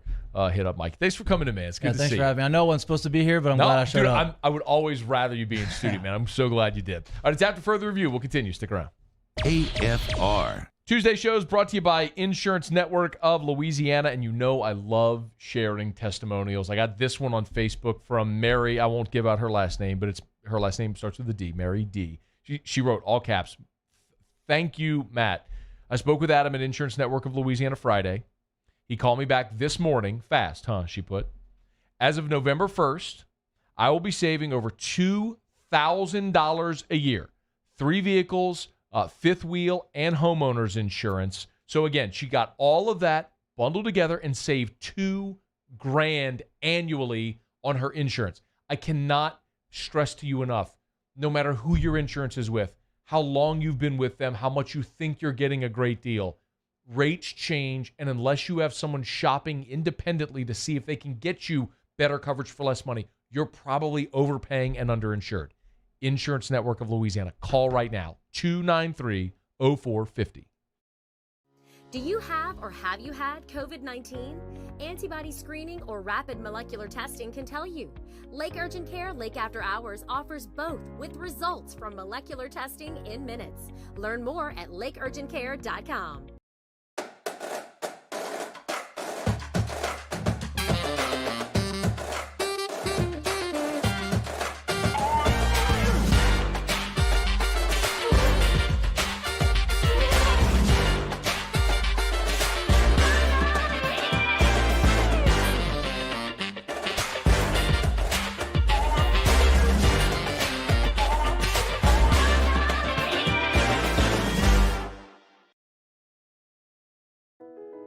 I've been doing business with Luba for 25 years. They're dependable, trustworthy. It's just the attention to detail with our clients. Our folks have years and years of experience. They're highly trained professionals. But many companies have that asset. What I'd like to think makes Luba a bit different is that we use those talents in a way that truly is dedicated to serving the needs of the folks who depend on us. At All-Star Toyota, you get it all. If you're in the market for an all-new Toyota vehicle, come see our friendly and knowledgeable sales team at All-Star Toyota. Located in Baton Rouge at the corner of Airline and Goodwood, we've been serving our community since 2005 by offering a large selection of new Toyota cars, trucks, and SUVs. Get behind the wheel of your dream car and take a test drive at All-Star Toyota today. This isn't just another day. It's so much more. Kelly's life was put on hold when her auctioneer primary care doctor discovered a rare blood disorder. Her doctor connected her to an auctioneer care team of cancer, heart, and kidney specialists. With multiple primary care locations around Baton Rouge, same-day appointments, and online scheduling, we're relentless about keeping you healthy. Auctioneer Baton Rouge, innovating healthcare for Kelly. ServiceMaster Elite create clean, disinfected work environments. As a local business, we take pride in serving the New Orleans and Baton Rouge areas. Our cleaning protocols follow CDC and OSHA standards for healthcare settings, offices, senior living, restaurants, and industrial plants. Contact ServiceMaster Elite to get your operation ready for reopening with germ disinfection cleaning. ServiceMaster Elite, the trusted choice in professional cleaning since 1996. $10,000 off MSRP on a new 2020 Ford F-150. Buy a new one for less than a used one. All new Bayou Ford vehicles come with a 1 million mile powertrain warranty, and with Bayou to You, free delivery right to your door. The crew at Bayou Ford is going to do right by you.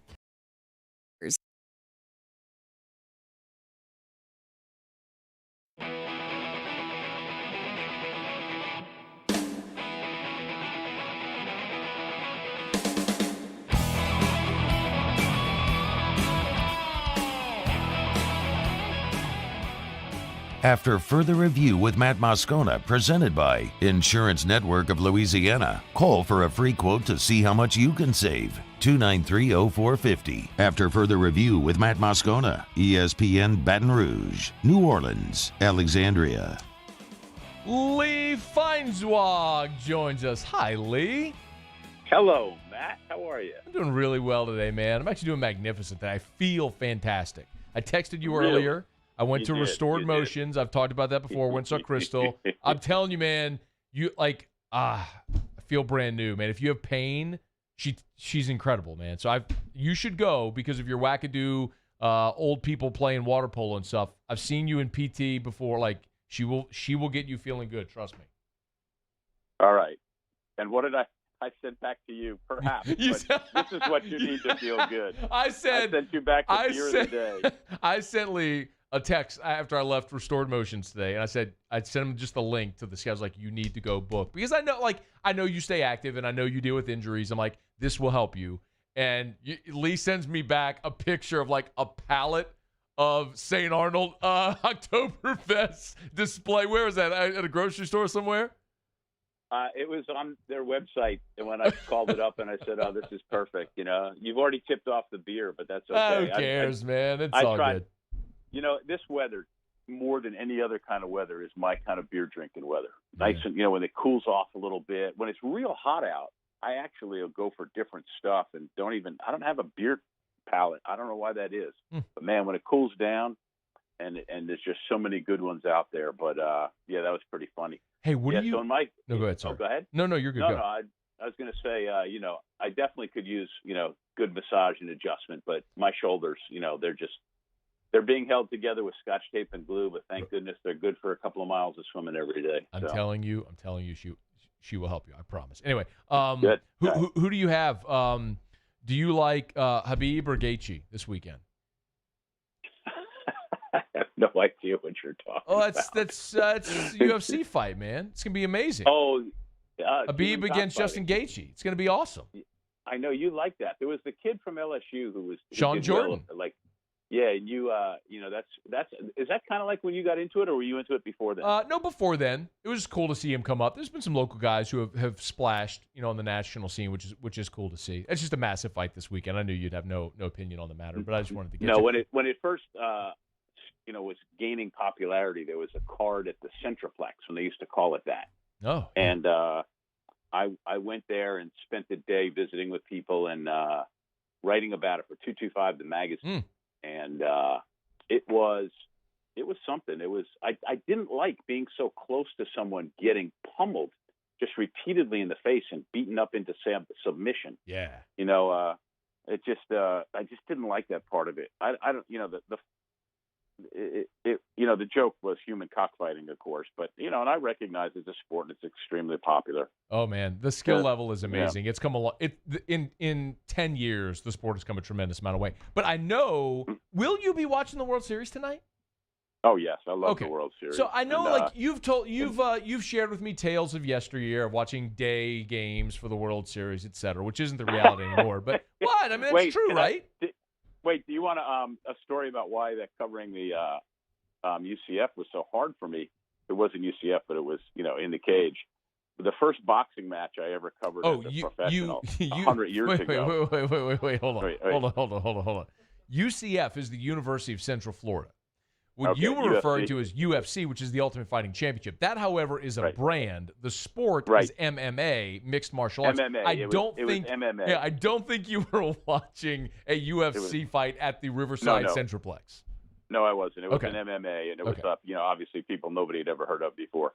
But 100 years before that, the first time I covered a boxing match, it was a big-time boxing match. It was in Kansas City, and I was so excited because it was like cool, and they were going to sit me ringside, and I thought, oh, this is so neat, because I love boxing. I grew up all about Ali, and I went there, and there was a card, a bout and another bout, and then finally, this guy is leaning on the ropes right near me, just literally getting the snot kicked out of him, and the blood and the snot got all over me, and I was wearing a white golf shirt.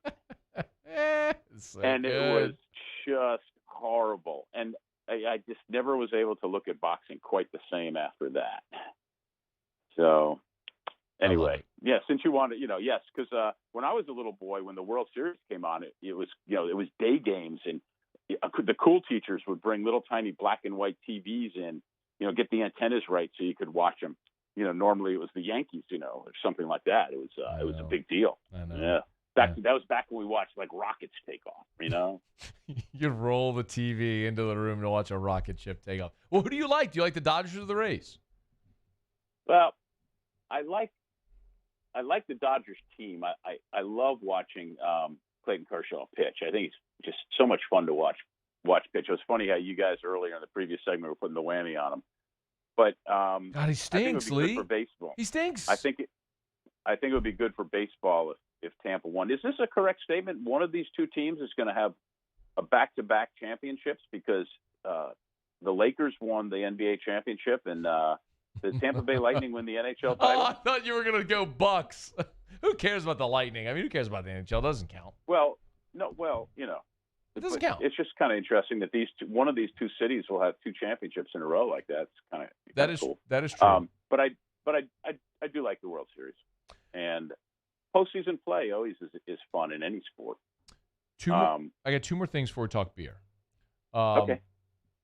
And Lee Feinswag is our guest. Well, this is not one of those 2, but who's on Sports 225 this week? So don't forget. Brooks Cabina, the Advocate sports writer. Right. I can imagine it's been very busy to cover LSU football and be a sports writer of late. Can I ask you a question before you ask me the other 2? Okay. Why is this new thing about not telling anybody about injuries? Why is there so little transparency about whether you've got an injury or you've tested positive for COVID, and eventually all this stuff comes out anyway? Just tell us what it is. If a guy gets hurt, he gets hurt. They'll hide behind HIPAA, but they're quick to tell you what the injury was when they heal and how good they're doing. They hide behind that privacy when the kids has bad grades, but they'll tell you what great grades they have. Just tell us. just tell us. The quarterback's hurt. Tell us what he's got, and we'll all root for him and hope he plays. And if not, at least you know. So I agree with you, by the way. And thank you. Ed Ogeron is one of the more candid that I've covered, the most candid coach. Last Monday, he volunteered that Myles Brennan was sore and wasn't going to practice. Nobody does that. That's mind-blowing. But I'm with you with the respect of why, and maybe that it's the feeling of a competitive disadvantage. I don't think that that's the case. I mean, the NFL, they have to disclose injury reports, but I'm sure if there were some uniform policy in college football that may go along. What I was going to ask you was your feeling if Myles Brennan doesn't play on Saturday, the opportunity for those 2 freshmen to take on South Carolina. First game, Tiger Stadium, all that stuff. Well, it's always great for a team whenever you have an injury to a key player if the replacements come in and do well, because you gain so much from it. That's always the upside to having an injury or losing a player at a key position.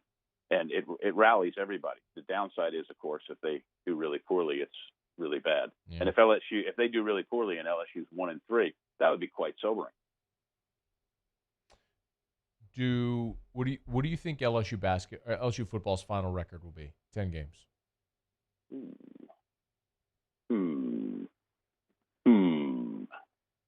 Now you're really making me think. All right, I think LSU's gonna beat South Carolina. Okay. Going to lose at Auburn. Going to lose to Alabama. So that's 4 losses. Yeah. Beat Arkansas. And lose at least one of those last 3, Texas A&M, Ole Miss, and Florida. So call it 5. Call it 5 losses if they even get that far in the schedule with everybody. They will. With even more football games being canceled.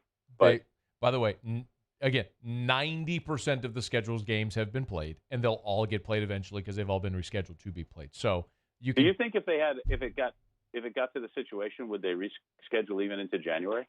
No. If they had to, because you wouldn't play the day after Christmas, would you? Because isn't the 19th Christmas the day that? The 19th is the championship, and the December 12th is the game that's for the Florida makeup. Right. So the next week is the championship, the 19th. Correct. So what I think they would do is if you got to a point where everyone didn't play a full slate of 10 games, they needed some type of tiebreaker. I think you'd go to win percentage. They'd figure out a tiebreaker. I think they are going to get in all the games because what you're seeing is both from college football and the NFL is a commitment to play them, so they've altered schedules. For example, Florida missed the LSU game, obviously, and they have to miss this week against Missouri, so they altered 3 or 4 games to make the schedules work. And I think that they'll just keep shuffling whichever way they need to, if they need to, moving forward to get them all in. So I don't think that's going to be a problem. No, and that was real slick. That was very nifty the way they went with the flow and made things happen. But that's applauded for that. Lee, but that's what they've done all along, which has been my point. I know you and I have disagreed on topics with this, and a lot of people. But my general point all along has been, if the people who are making the decisions are committed to making it happen, then they're going to find a way to make it happen. And if you're willing to adjust along the way, they're going to make it work. Major League Baseball did the same thing. The NBA did the same thing. The NFL is doing it right now. College football is doing it. And college basketball is going to have to do it, which was the other thing I want to talk to you about. But I'm really, really short because we got to get Dr. Chad Loop coming on next. because I want to talk to him about I love Chad. I love Chad Loop. What a great guy. So could just go to the beer. Good. I'll give you the beer. Kick me out. I'm okay. Let's do it. Beer. All right. Oh, what is the malted liquor? What gets you drunker quicker? What comes in bottles or in cans? Beer. Can't get enough of it. Beer. How we really love it. Beer. Makes me think I'm a man. Beer. I could kiss and hug it, Beer. but I'd rather chug it. Beer. Got my belly out to here. Beer. I could not refuse it. Beer. I could really use it. Beer. Take it away. Matt, I got some great beers coming on the horizon, but for right now, because I've been doing a lot of hard work for you in testing, just so you know. But this week, because last week I gave you an Oktoberfest from the New Orleans brewery, Urban South. Yeah. But they said it was very limited, tough to find. And then this week, my guy Justin brought over some St. Arnold out of Houston Oktoberfest, which is much more readily available. I've seen it around and about, and it tasted almost identical to the other Oktoberfest, which is, as they describe it, a full-bodied, malty, slightly sweet beer celebrating the autumn harvest. This rich beer has a round malt flavor and an above-average alcohol content, perfect for a cool fall evening. And like I said, we've been having those. This one's 6.6%. It's a beautiful color. Tastes great. This is their recommended pairing. So crispy potato cakes. Oh, yeah, we make them all the time. Roasted turkey. No, and spicy sausage. Now you're talking, because I love me some spicy sausage. Yeah. But this is 3 types of Munich-style malt. It is just absolutely beautiful beer, tasty. Honestly, I don't think I could tell the two apart. And since I have some of each, I might just have to do that. I might have to have my own little taste test. Urban South last week's Oktoberfest, and this week's St. Arnold out of Houston. The Oktoberfest for them. And, they've been doing this for I think this beer comes out every year for 23 years, and St. Arnold just does a great job. So there you go. St. Arnold Oktoberfest. I wish you luck with your taste test. Thanks, Lee. Bye, Matt. We'll see you. This is After Further Review. Dr. Chad Loop joins us next. Talk about a quarterback playing with a torn abdomen. AFR. AFR is brought to you by Clegg's Nursery. Buy local, shop local at Clegg's Nursery. Great, great, great opportunity. As the seasons change, that is the best time to get by Clegg's, because that's when, as the weather's changing, you need to change the decor around your house, in those pots, in those flower beds, in those gardens. And this is the time right now if you need to freshen up the flower beds or the patio pots. They've got gorgeous flowers. Eric and I, seriously, this is how you know when you become an old married guy. Erica and I this weekend were like, oh, look, our mums have come in so nicely. We planted mums from Clegg's a few weeks back, and they bloomed, and they're gorgeous right now in the patio pots outside. Clegg's Nursery, 4 locations in the greater Baton Rouge area. Segan near Airline, that's where we go. LA 16 in Dedham, Mid-City on Donmore, and the Garden Center on Greenwell Springs. It is a great time to plant fall trees and shrubs as well. Get them by Clegg's Nursery. Buy local, shop local, and tell them Matt sent you in to Clegg's Nursery. They are exactly the same. They're identical. Actually, they're not. House 2 also has antioxidant vitamin C. Antioxidant? Then we'll take House 2. Given the choice, why wouldn't you choose the one with antioxidant vitamin C? Choose Vizzy Hard Seltzer. Gulf Coast Bank and Trust is a local bank with a straightforward philosophy. It's about doing the right thing for our customers. Participating in our community with annual local fundraisers. Offering individual attention in a modern banking atmosphere with a trusted local company. Gulf Coast Bank invested in technology with a local touch, giving our customers the power to bank anywhere, anytime. We're building relationships through personal service as the bank that cares about you. Gulf Coast Bank and Trust, the bank that cares about you. To all of our heroes working on the front lines of this COVID-19 pandemic, your bravery and selflessness represent the very best of us, and we want to say thank you. I'm asking everyone around the state to join me in celebrating the heroism of our healthcare professionals on the 19th of every month at 1900 hours, that's 7 p.m. Write a note of appreciation, make plans to donate to charitable organizations, or say a prayer. To learn more, visit 19thanks.org. Thank you, and God bless. T-Bob Hebert here with breaking news. Front to Back Boat Services is the shop to upgrade your boat tech this fall. With not one but 2 NMEA certified techs, who better to install your Panoptic sonar, your HD displays. You want to see the fish under the water before you even cast? They have that. Trolling motor you could control with your iPhone? They have that. So what are you waiting for? Get into Front to Back Boat Services right now. Upgrade your boat tech. Make your boating dreams come true. Front to Back Boat Services. Foundation failure is common in South Louisiana, and that's why homeowners here turn to a local company they can trust, WCK Foundation Repair. WCK is the only company that specializes in drilled piers, the ideal solution for Louisiana's unique soil conditions. WCK is locally owned and operated by a group of professionals with years of experience. Learn more about the signs of foundation failure on WCKFoundationRepair.com. Call for a free estimate. WCK Foundation Repair. Support the home team. This is a house call. This is a follow-up appointment.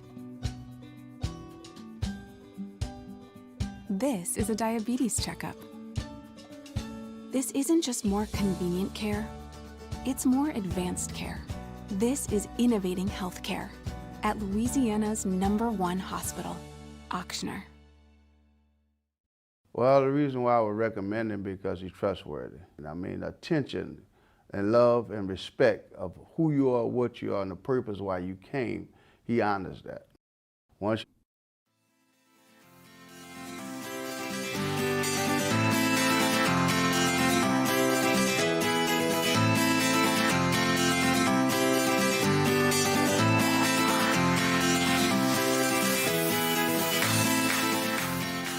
After further review with Matt Moscona, presented by Insurance Network of Louisiana. Call for a free quote to see how much you can save. 293-0450. After further review with Matt Moscona, ESPN Baton Rouge, New Orleans, Alexandria.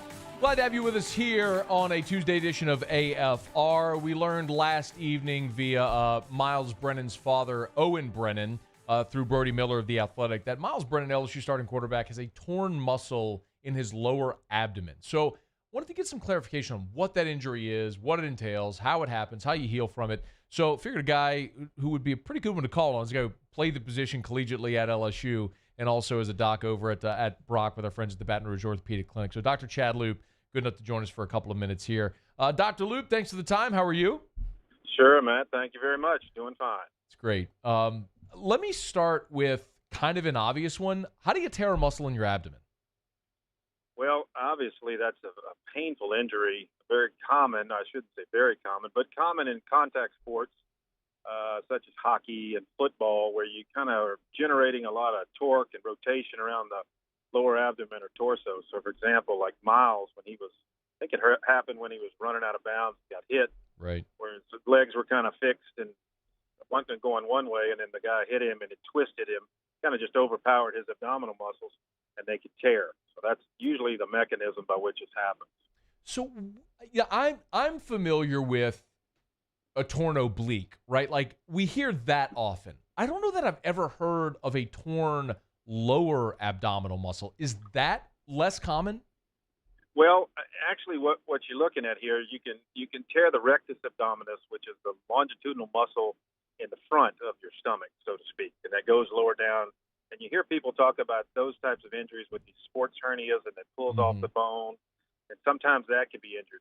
If you tear your obliques, and for example, in this case as a quarterback, that would be difficult to deal with because you have to throw and rotate your torso. And there's two types of obliques, the external and the internal obliques. And when you tear one of those muscles, it can affect your ability to rotate your torso and really drive through the football and generate some force to deliver the ball down the field. So depending on what side it's on, whether you're throwing side or your opposite side, it can be very painful and very difficult injury. For example, a tennis player or a quarterback, someone who has to get a lot of rotation to deal with and come back to play quickly. It can be kind of hard. Did you ever deal with anything like this when you played, a torn muscle in your abdomen? Well, funny story. I did with one of my receivers. Todd Tension did this back in, 90 or 91. And I remember we were playing Mississippi State or one of the other teams, and he did something similar to that. And I'm not sure exactly what Myles' injury is per se, but he strained one of his abdominals. So going up for a pass above his shoulders was very difficult. And that leads us kind of to the treatment of this. I mean, the treatment of this can be tough because there's not much to do other than give it time, ice, heat, anti-inflammatories. And, try maybe wear an abdominal binder, I guess, to try to compress things to give you a little more support. But once again, it's still painful when you throw. Yeah. Dr. Chad Loop is our guest, of course, former LSU quarterback, now over at the Baton Rouge Orthopedic Clinic. So I do want to get into treatment because part of the story that Brody Miller wrote at The Athletic stated that there isn't a procedure, there's no surgery that could fix this. So what do you do? How do you fix this? Well, basically, you're giving the body time to heal. So if it's, for example, an oblique tear, those muscles have to just heal back together. And that is just going to take time. If you're talking about these sports hernias that avulse off the bone, you can operate on those. And ironically, those procedures are usually done by general surgeons, not orthopedic surgeons. But if you did something like that, the athlete would be out for, probably a couple, 2 to 3 months. I'm sorry to interrupt. If you operate, it's 2 to 3 months? I'm referring to a sports hernia, right. For example. If that was the injury and you did that, it could be, an 8 to 10 week recovery to come back to contact activity. Now, I don't believe that's what Myles has based on, the information that's out there, but I haven't spoken to him and I don't know exactly what his injury is. But when you tear an oblique, really, you kind of have to just let it heal. And, in regards to back to playing, whatever the pain level is he can tolerate, that's kind of where he's at. So is there, and as we understand it, that Myles is not dealing with an oblique injury. It's as they said, a lower front kind of abdominal injury. I don't know if that would necessarily classify the same thing, but like you said, we don't know specifically what Myles is. So I'm trying to stay in generalities here. So if it is what you're describing, how long is there a standard recovery for how long it would take that muscle to heal? Well, I think it would be, a good 4 to 6 weeks for the muscle actually to heal itself. The hard part about that is in the middle of a season, it's obviously a terrible time to rest. Yeah. Because, Myles wants to play, and any quarterback would want to play. So he's going to be pushing it, trying to go out and throw during practice. And what you hope not to do is just re-aggravate things to where it gets inflamed and you have a hematoma there and swelling, which will cause more pain and more difficulty for him throwing the football. So it's one of those things that you could continuously re-injure it? Yeah, like a hamstring, for example. You tweak a hamstring throughout the course of the season, it gets better, but then you kind of tweak it a little bit. So it may be one of those situations that could occur, hopefully not for him, and he can heal it and, be able to throw with less pain here in the next couple of weeks. But from what I understood, it doesn't sound like he's going to play, and they're going to play the 2 freshmen this weekend. What would it be like for a freshman running out on the field at Tiger Stadium starting an SEC game? Well, I think it'll be very exciting. I mean, I think you got to look at it from their point of view. It'd be a great opportunity for them to get out there and do some good things and, lead the offense. I mean, LSU is coming off a tough loss, and I think that a win would be a huge shot in the arm. So I'm sure both of those guys are pretty fired up. Yeah. Hoping for the best for Myles, I think, as everyone could agree. Guy waited his turn and out. Now he suffers this injury, but hopefully we see him back sooner than later. But is it something that, with that type of injury, that you feel he would be able to return, or someone with this injury would be able to return before the end of the season? Yes, I think so. I mean, Myles proved last game he was a tough guy. He played apparently most of the game with this injury, so I know he knows in his head he can come back from it. He's just going to have to play through some pain, and I think he'll definitely be back before the end of the year. How crazy is that he played 3 quarters with this? Oh my God! Like, just the thought of playing with a torn abdominal muscle, like it's almost nauseating. Like, I kind of get physically ill. I mean, I'm not a very tough guy, so that kind of hurts it a little bit there. But Dr. Chad Loop from the Baton Rouge Orthopedic Clinic, of course, former LSU quarterback as well, shedding some light here on the abdominal issue there. Dr. Loop, we appreciate the time, man. Thanks for a quick visit. We appreciate you, all right? Okay, Matt. Have a great day. Thanks. You do the same anytime. I should mention that our friends over at Brock have their event for the Brock Foundation coming up, Brock, Rock, and Wine. It's a really cool event. It's the Saturday of the open date, November the 7th. It's at Audi of Baton Rouge. It's a really cool event. They'll have live music. They'll have wine. I understand Calandro's is going to actually be out there with whiskey this year as well. So they'll have, I think they told me that they're going to 50 bottles of whiskey out there at the event. So it's pouring whiskey samples. It's a great event. It's outdoors as well. It's an indoor-outdoor event. So if you're worried about COVID, clearly there's a lot of precautions there that you could take. But Saturday, November the 7th, Audi of Baton Rouge, and the money is raised for Baton Rouge Orthopedic Clinic Foundation. A lot of people may not know this, but Brock and they've been a great partner of ours for a lot of years. Brock provides sports therapy services to high schools and youth sports around the area for free. There are a lot of high schools that Brock docs support them, and then, of course, the free Friday night clinic where any high school football player that's injured can go to Brock on Friday night and get checked out, x-ray, like anything. It's a great service that Brock has provided for a lot of years, and events like this help pay for that. So if you're looking for something to do on the open date weekend on November the 7th, Brock Rock and Wine at Audi of Baton Rouge. You can learn more at brortho.com, brortho.com. If you go to the foundation tab at the top, you'll see Brock Rock and Wine where you can buy your tickets there as well. brortho.com, brortho.com for Brock Rock and Wine, which is coming up on November the 7th. All right, it's After Further Review. Glad you're hanging out with us here. Let me knock out a quick break. We'll wrap up hour number 2 next. Muso there. We'll have Tigers and the Pros. Rohan Davey set to join us in the 5 o'clock hour, and I'm just realizing he never texted me back. So I don't know if Ro, is he coming in? Is he going to answer the phone? Am I going to have nothing to talk about? I don't know. But Ro's supposed to be with us about 15 minutes. I guess we'll see how that goes. It's AFR.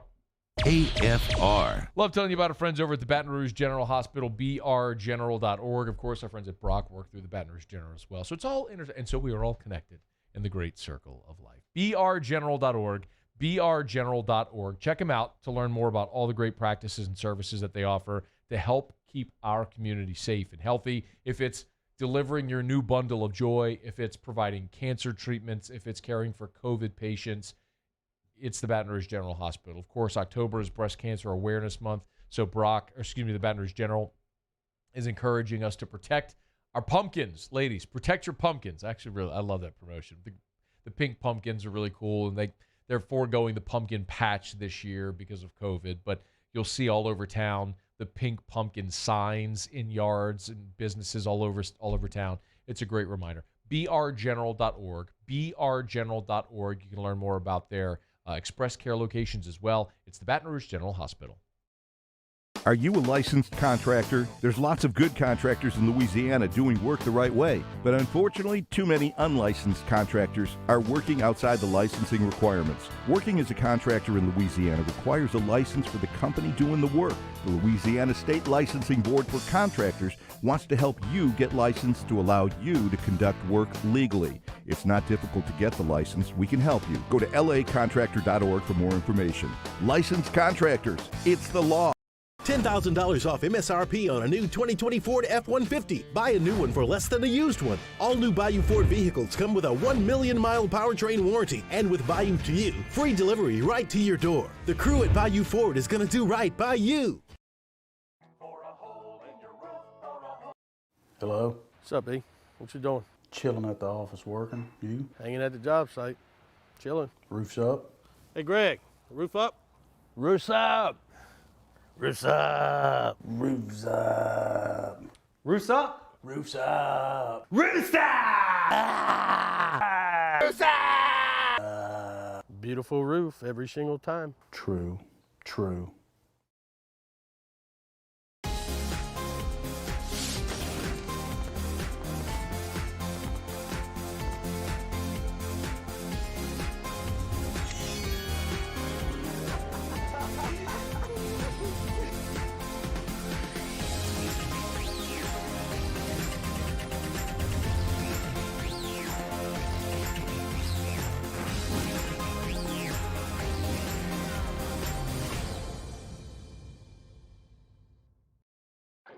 Oh, hey, what's up? It's Big D and Bubba, 100.7 The Tiger Morning Show. We'd love for you to join us every weekday, 4 a.m. till 9 a.m. Yeah, everything you want in a show. Country music. We got laughs.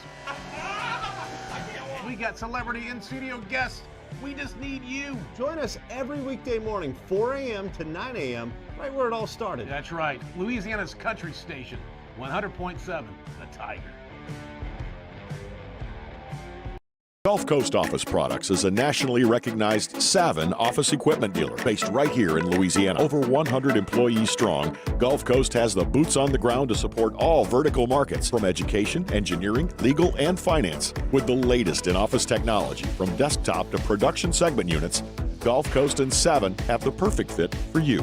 Call 225-756-2644. That's 756-2644 for Gulf Coast office products. Peyton was awesome the whole time, like so friendly, very quick to just come up, like let me know if there's anything you need, and just really make you feel like you're taken care of. And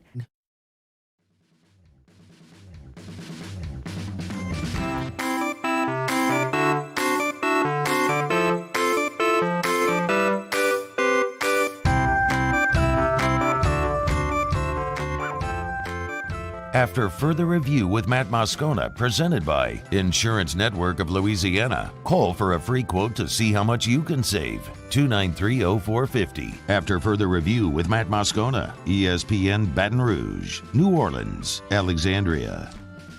There is some breaking news involving the New Orleans Saints and fans in the Superdome. Saints and the mayor's office have reached a compromise. Looks like there will be 3,000 fans at the Dome this weekend for Saints, Panthers, and then they'll escalate moving up from here. We'll talk much more about this in the next hour. Rohan Davey set to join us as well. I got a lot of thoughts, which we will delve into. Right now, though, Muso has Tigers in the pros. Tigers in the pros. They still bleed purple and gold. They're just really rich now. Presented by Kentucky's Best Hemp. Find them online at kysbesthemp.com. 2 Monday Night Football games last night. Really enjoying the Monday Night doubleheader. I know. I wish they'd make that a permanent thing. Well, they need to. East Coast, West Coast. I agree. Honestly, you could probably just ditch Thursday Night Football and I'd be happy with that. I would be ecstatic. Yeah. Ditch Thursday Night Football. Give me 2 Monday Night games. I'm in. Anyway, a lot of Tigers on the field last night. Tre'Davious White was out there for the Buffalo Bills. Recorded 6 tackles, 4 of them solo, 1 tackle for a loss. Unfortunately for Trey White and the Bills, they were playing the Kansas City Chiefs. They did not fare well because a trio of LSU Tigers made their impact felt on the game. Tyrann Mathieu, 3 tackles. 3 tackles, all solo for the Honey Badger. Darrell Williams, 6 carries, 26 yards, and a rushing touchdown. That came on 4th down for the Chiefs. He also caught 1 ball for 15 yards. And then rookie Clyde Edwards-Helaire. There you go. Helaire. You got it. Some people at Fox need to get it. 26 carries, 161 yards. Some people in this building need to get it. That's also true. 161 yards on 26 carries, a career high for Clyde. 6.2 yards per carry. Did not find the end zone. Did catch 4 balls for 8 yards my as bad, well. My bad. I was wondering if you were going to miss it or if you were going to get it. I was so fixated on the Clyde Edwards-Helaire that I was forgetting to yell Calic High. But 161 yards there. Career high, man. Yeah. Looked good. Looked real good. Le'Veon Bell, watch out. You're not just going to come in and take carries away from our guy. I mean, he's going to take some. Yeah. Yeah. I mean, not having it. A few. Mm-mm. Come on. I'm the Calic High guy. No.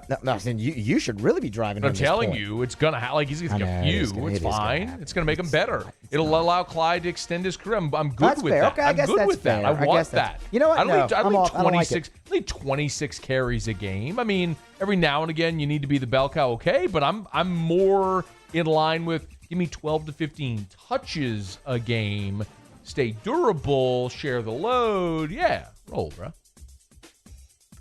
Give Clyde all the carries. Pat Pete played in the nightcap as the Arizona Cardinals just absolutely humiliated the Dallas Cowboys on national television. 8 tackles, 7 solo for Pat Pete. Second leading tackler on the Cardinals team was the former LSU defensive back. And that's Tigers in the pros. Presented by KYSBestHemp.com. KYSBestHemp.com. Kentucky's Best Hemp. That is Lewis Coleman's company. It is the best CBD you'll find anywhere. Great quality Kentucky CBD.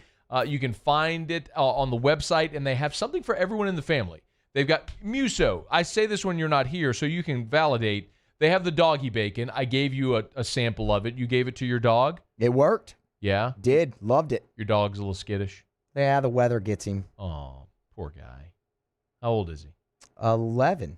Oh, and still a little skittish, huh? Yeah, still a little skittish. Oh, well. He's got anxiety. He has anxiety. Well, if you have anxiety, of course, if it's edibles like the gummies or the pineapple chunks. They've got so many ways as well with the salve or the cream, the oils. It's Kentucky's best hemp. Use the promo code AFR30, AFR30, AFR30 to save 30% off your order at KYSBestHemp.com. KYSBestHemp.com. Thank you, Muso. Appreciate it. Didn't miss a beat there that time. Good job. It's really good. Proud of you there, brother. Speaking of Clyde Edwards-Helaire, Clyde Edwards-Helaire last night, I love this so much. He tweeted after his big performance when he ran for 161 yards on Monday Night Football. He tweeted, did you see it? I just stay silent like the H in Helaire. Hashtag glide. The man is having to tweet how to pronounce his own name. What are we doing? I had Steve Levy on the show last week, Monday Night Football, Steve Levy. And Twitter went nuts a couple of weeks ago when the Chiefs were on Monday Night Football, and he was saying Clyde Edwards-Helaire. And he was saying it correctly. And I tweeted Steve, and I was like, hey, gold star for being the first broadcaster. I was like, so I asked him last week when he was on the show, I was like, Steve, like, did you talk to him? He's like, no, it's in the pronunciation guide. I was like, how does anybody get it? How does the Chiefs broadcasters get it wrong when it's in the pronunciation guide? Sorry, Paul. Hour 3, I think Rohan Davey's going to join. He's supposed to join us. We'll see if he joins us. Rohan Davey, next, maybe. AFR. Brought to you by Relief Windows and ReliefWindows.com. Windows, doors, siding, Relief Windows, and ReliefWindows.com. If you're in Baton Rouge, you can give them a call at 288-8138, 288-8138. You can always look them up at ReliefWindows.com. Brandon Holly, his team, they do awesome work. When we moved into our new house, one of the first things we did, we called Relief Windows. They came out, gave us an estimate. They replaced every window in the house, including we have this one room, it's kind of like the den that looks under the back, and it's just windows. And Brandon had the idea. I said, why don't you put picture windows? We did. It's gorgeous. It was a great recommendation, but they're also the impact-resistant windows, the ones you see Brandon hitting with a crowbar. So we know, like, for example, when the storms were coming through last week, I didn't have to worry about my family being in that room with all those windows because they're Cat 5 storm-approved in Dade County. It also increases our home security because I know nobody's breaking through that window to get in our home.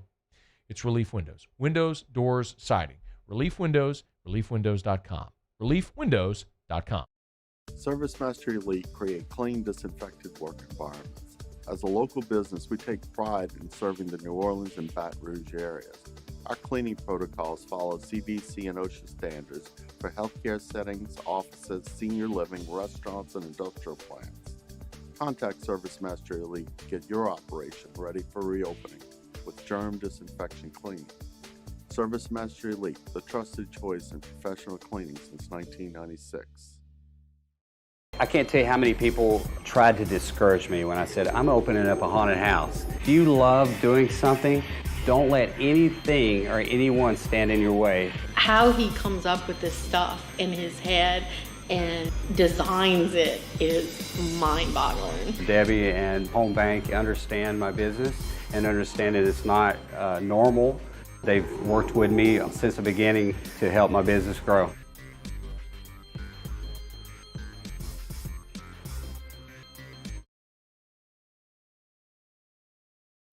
They are exactly the same. They're identical. Actually, they're not. House 2 also has antioxidant vitamin C. Antioxidant? Then we'll take House 2. Given the choice, why wouldn't you choose the one with antioxidant vitamin C? Choose Vizzy Hard Seltzer. Do you have or have you had COVID-19? Antibody screening or rapid molecular testing can tell you. Lake Urgent Care Lake After Hours offers both with results from molecular testing in minutes. Learn more at lakeurgentcare.com.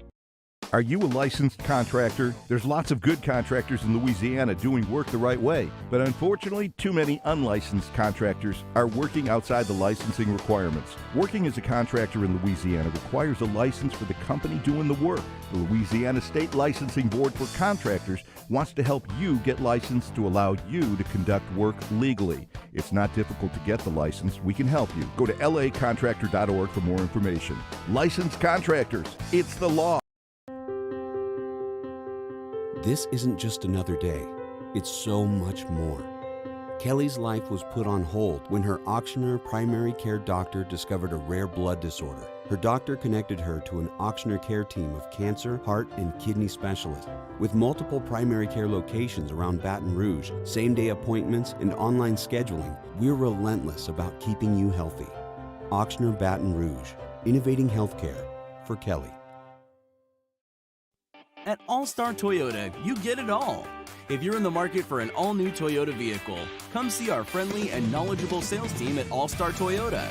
Located in Baton Rouge at the corner of Airline and Goodwood, we've been serving our community since 2005 by offering a large selection of new Toyota cars, trucks, and SUVs. Get behind the wheel of your dream car and take a test drive at All-Star Toyota today.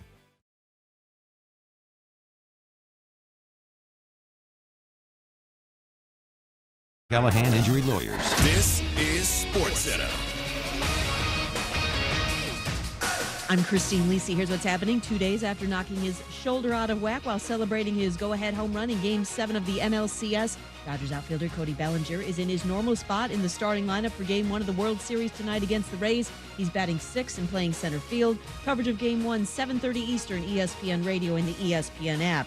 NFL, the Dolphins turning to their quarterback of the future. The team naming rookie Tua Tagovailoa as its starting QB. Ryan Fitzpatrick now the backup. Miami's on a bye this week, so Tua's first start in the NFL will be November 1st versus the Rams. It's too early, though, for the Dolphins to start Tua, believes ESPN NFL analyst Dan Orlovsky. Tua's a lefty, right?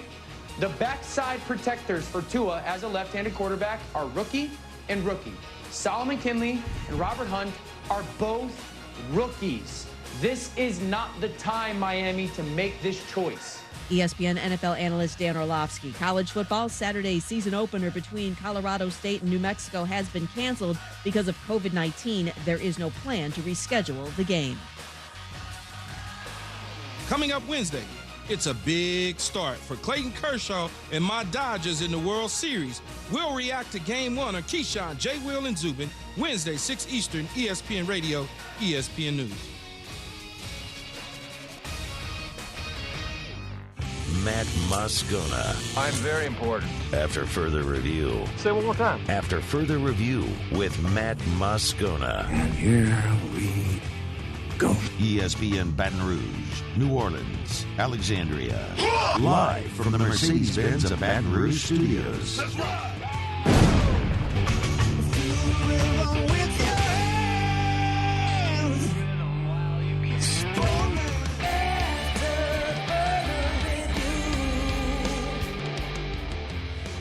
Hour 3 off we go. Welcome aboard. Glad you're with us. AFR presented by Insurance Network of Louisiana. I'm Matt. Love you, Matt. Paul O'Neill. They're chanting Paul O'Neill's name. You so. And Mr. Toby Tom Play. We're here. Glad you are as well. Get out there. Make it a good one. 5 o'clock quitting time. Glad you're driving home with us. 5 o'clock on Tuesday means it's time to talk to former LSU quarterback Rohan Davey. Rohan Davey. All I do is win, win, win, no matter what. Got money on my mind, I can never get enough. And every time I step up in the building, everybody hands go up. And they stay there. It's now time to talk LSU football with former Tiger quarterback Rohan Davey. Presented by South Point Volkswagen and SouthPointVW.com. If it's on the lot, it's online at SouthPointVW.com. South Point Volkswagen. What's your direction? Rohan, you ever seen a woman letting her concealer bake? Yeah. Hey, wait. Was that an obligatory laugh? It sounds like you were talking to somebody, and then you're like, okay, that's my cue to laugh. Nah, I recorded out the corner of my ear. What, did you really laugh? Yeah. Oh, okay. How are you, man? I'm all right, bro. Good. You're probably doing better than Myles Brennan today, which stinks. What was your reaction, man, when you heard the injury he had?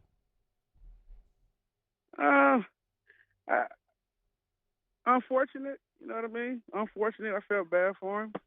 The fact that he's, basically waited his time and was actually picking up some steam with throwing the football and taking command of the offense. I feel bad for him, man. I really do. I understand what it's like to wait your turn and to have an injury happen, and it, sidelines you. It's a bummer. Definitely heart goes out to him, and damn injuries, man. I know, man. So we got some time with you, and I do want to spend a good amount of time talking about the freshmen, like what you know from them, what this week is going to be like for them, what the first game's going to be like. We'll get to that, but let's focus on Myles for a second, what he's going through and how he gets back. Did you ever deal with anything like this, like a torn abdominal muscle? No, I've had rib cages and spleen and elbows and knees and all that, but nothing abdominal. No, so I don't know what that pain is like. I don't know. We throw with our feet, our core, so I can't even imagine what's that like for him to try to open up and release a football. What would be the biggest? Sorry, what would be the biggest challenge for him in trying to throw a football with this injury? Like, where would you see that man? Everything. This is everything. We throw with our feet and our core. So every movement, every drop, every side shuffle, every time he opens up and that diaphragm open up for his chest to open up and expand for him to release that football, he's gonna feel every inch of it. There's no shooting it up. There's no none of that. Do you think it would affect accuracy, velocity? Affects everything. Yeah. Affects everything. Every facet of him throwing the football, it affects everything. It affects him handing the ball off to a running back. Why? Because he's moving. He's going to have to stretch. Football is an improv game. You can say, oh, this is going to happen, that's going to happen, but that doesn't happen. So when you hear that he played 3 quarters against Missouri with this, what do you think? Adrenaline. Yeah. I think adrenaline. Yeah. I think don't want to come out the football game because it's my opportunity. I think don't know really what my injury is. We're taught to play through injuries and be tough as football players and as athletes. And all that, man, it's all those things that come into it. Not worrying about, hey, this might be serious or anything like that. In the 0-1 SEC championship game when you got hurt, what was it? Was it John Henderson who hit you in that game? It was I think it was either John Henderson or what's the other big boy name, number 92? Albert Hainsworth. Yeah, I think it was Hainsworth. What did you have? I had a ruptured spleen. So what did that feel like? Felt like somebody was stabbing me with a butcher knife. In the back, in the front, in the side? Yeah, in the back. And you couldn't play through that? Nah, I couldn't play through it, man. I couldn't even bend over. I couldn't play through that. It was, I try to play through some things now. Yeah. I tried to play through it, but the second when I got up and I just felt, I don't know, man. I felt like things inside me would move around. Like I felt like, I don't know, I just didn't feel myself. I didn't feel like I could play a football game. It felt like everything inside me was moving. It felt like my legs were still shaky. Everything was just off. I know you've told me you had to go to the hospital, and you wanted to fly back with the team and all. Like, so I'm only asking just to illustrate how significant it has to be for a player to take himself out or not play. So I ask you to say, like, for Myles, it's really hard to imagine him playing this week. It's just I don't know how. I don't know how this happened. He plays this week. So what do you think would be like realistic in your mind? If you hear, man, 4 to 6 weeks probably to get this thing feeling better. If you rush, you tolerate pain, get there. So, like, what are you thinking in your mind as a player? When am I going to be back on the field? Well, I with a situation like this, I'm sure that we're getting less information that he knows. I'm sure whatever the seriousness of the injury is, he already knows it, whatever it is. And all he has, it's tough, bro, but the only thing that he can really do now is just focus on getting better. That's simply all he can do. and help his teammate, the quarterback, whoever that is, if it's one, if it's two, and to just be a great teammate right now and get himself healthy. That's unfortunate. That's the position he's in now, just that quick after 3 weeks. Yeah. Hey, do you have another segment to talk about the freshmen, or do you need to go? Yeah, sure. Okay, because I can cram it all in right here, or if you can. No, I got you. Okay, all right. Sit tight. Rose with us. He'll do another segment. Rose chats with us are brought to you by South Point Volkswagen and SouthPointVW.com. We'll come back. I want to talk to Ro now about what he knows about as well, like not knowing if it's going to be your turn, competing during the week, making your first start, like all of it. We're going to delve into all of that with Ro when we come back with what these freshmen with Johnson and Finley are feeling. Stick around. AFR. AFR is brought to you by River City's 1 Hour Air, where they're always on time, or you don't pay a dime. 752-0001, 752-0001. Now, you hear me say things like, get your heater safety check. This morning at 9 a.m., knocking on my door was River City's 1 Hour Air. We had our heater safety check done today. I do this every single year, seasonally. It's standard maintenance. Just like you would get your oil changed in your car, you need to have this done seasonally to your AC and now to your heater. Before you turn your heater on, call River City's 1 Hour Air. They'll come out to the house, mention the show, just $97. They'll do the heater safety check. They'll get up in your attic. They'll make sure your heater is safe. It's dormant for months. Before you turn it on, make sure it's not hazardous. The last thing in the world you want to do is create a hazardous situation for your belongings and for your family. Heater safety check from River City's 1 Hour, 752-0001. $10,000 off MSRP on a new 2020 Ford F-150. Buy a new one for less than a used one. All new Bayou Ford vehicles come with a 1 million mile powertrain warranty, and with Bayou to You, free delivery right to your door. The crew at Bayou Ford is going to do right by you.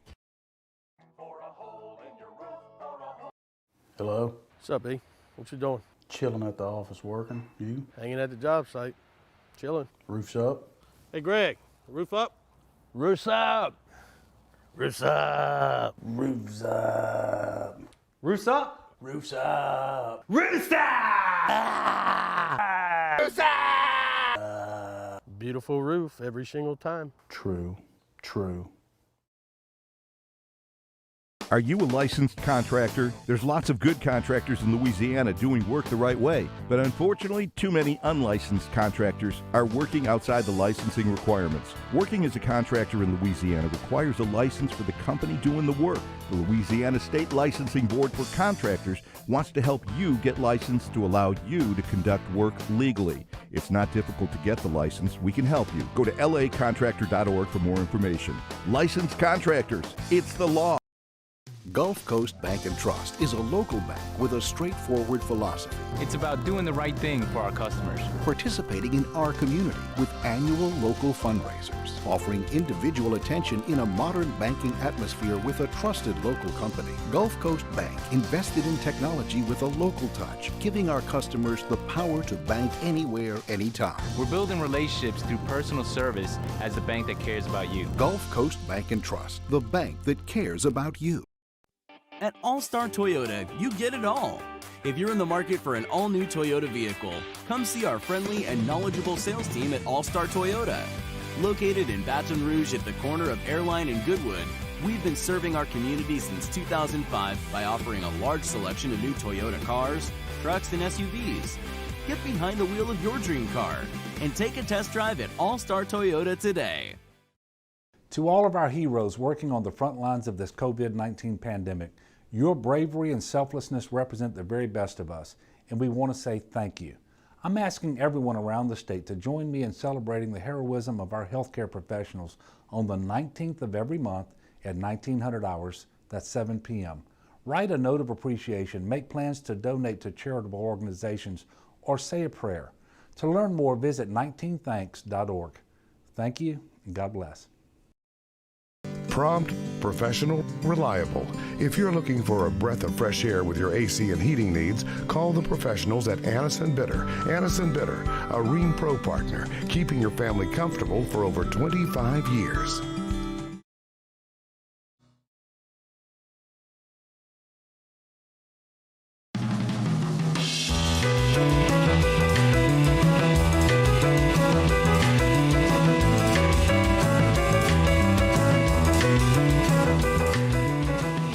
After further review with Matt Moscona, presented by Insurance Network of Louisiana. Call for a free quote to see how much you can save. 293-0450. After further review with Matt Moscona, ESPN Baton Rouge, New Orleans, Alexandria. All right, glad to have Rohan Davey hanging on with us for another segment. We know it's unlikely that Myles Brennan plays this weekend. Perhaps he could surprise us all and recover more quickly than any of us anticipate, but it's more likely we're going to see the freshman this weekend. Okay, Ro, you've been able to see both TJ Finley and Max Johnson. For those of us who haven't been able to go to any practices or scrimmages, the only thing we've seen is the high school footage that everybody sees at on their huddle site. So, Finley, Johnson, give us your snapshot of each. Well, let me say this. Two very impressive kids as far as physical ability. Was real impressed with how TJ came back after COVID with dropping about 25 to 30 pounds. He really looks good as far as moving. He's showing mobility that I didn't see for him and from him in high school or even early on when he came here to LSU in camp. So he's really doing that well. Max is a quarterback's kid, man. We all know. Has a slightly better grasp, in my opinion, of just footwork, fundamentals, progressions. But I think that, in this situation, man, honestly, Matt, if you don't have any of these guys separating themselves, if TJ, if Max, if these guys haven't separated themselves right now to where you say, okay, this guy's clearly, going to be the one to start the football game, man, in my opinion, I'm not for shuffling guys in for series and things of that nature. But if there's no separation, you start the guy you think has done the best and let him roll, and you also let the other guy roll as well at some point during that football game. Because in my opinion, man, you just have to find out what you have right now this at this point this year. This year to me is, in my opinion, is you find out what you have in these 4 and 5 stars. You find out what you have in these big arm quarterbacks and see where we can go from here. But in my opinion, both guys should have an opportunity in this football game, depending on how the starter does, to show if they can do something. By the way, it's worth noting Ed Ogeron did say in his press conference he expects both of those young guys would play for basically the exact same thing you just said. You can try to impress in practice, but until you go out there and see it when bullets are flying, what do you really know? So it sounds like both guys would get a chance to play. What do you think about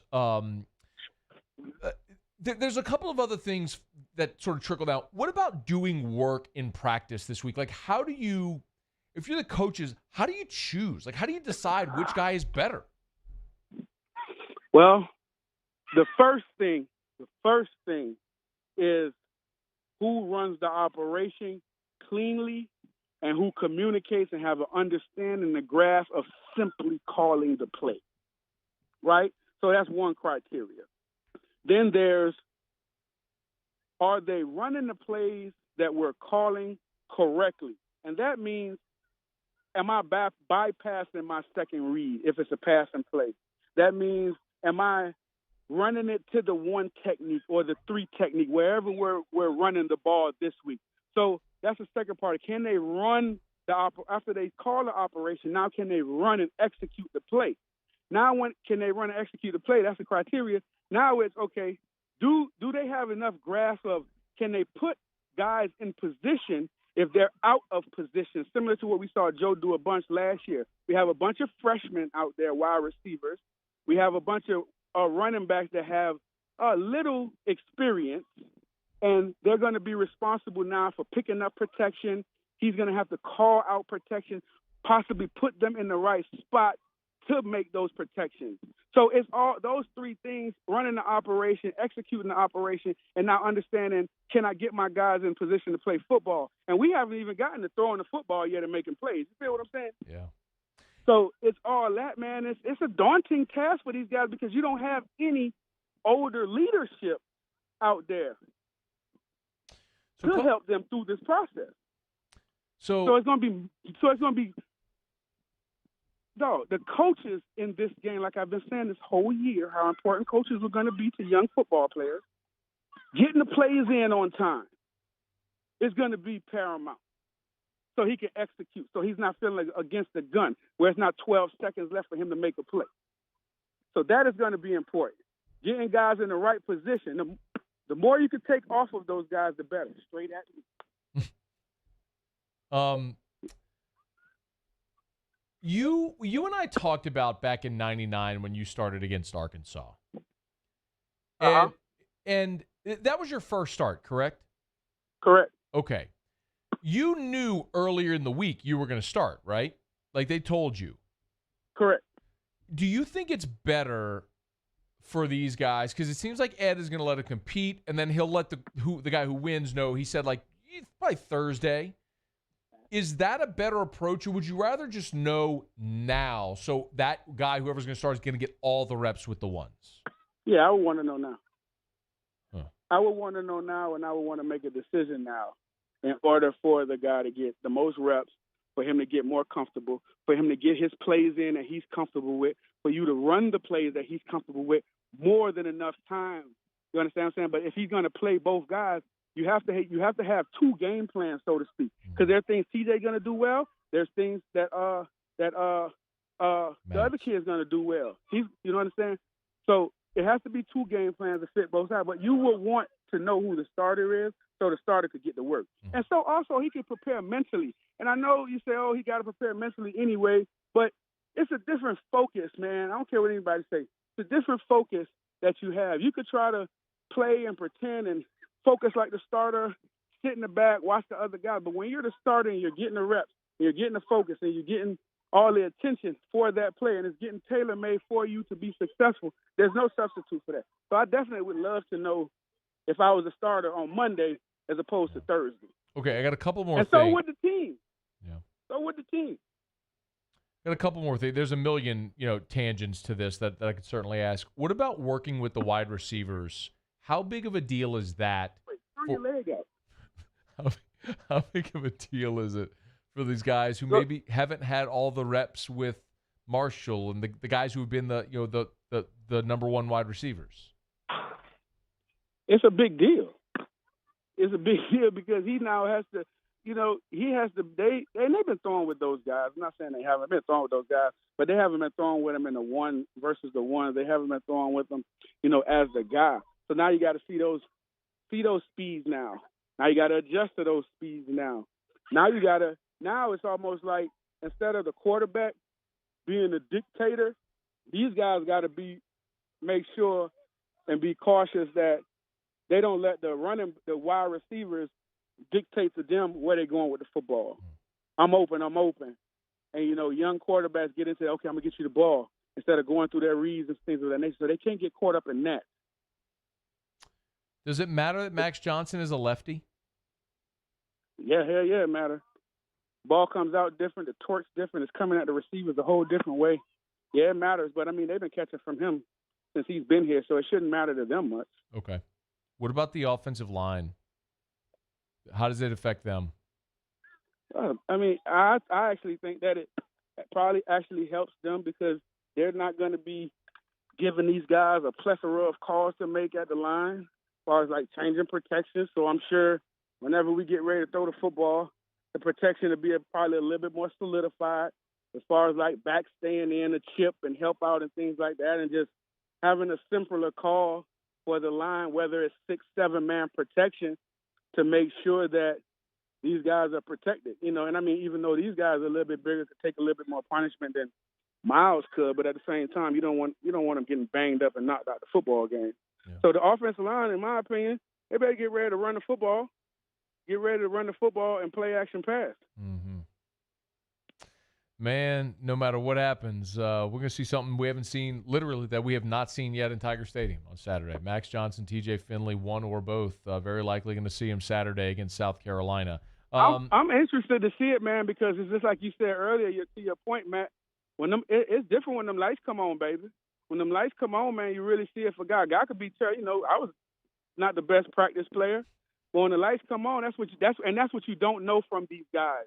That's what you don't know from Max or TJ is what you're going to do when the lights come on, baby. So that's why my point was to put them out there because just see what they do when the lights come on. I don't want to find out what they do when the lights come on next year.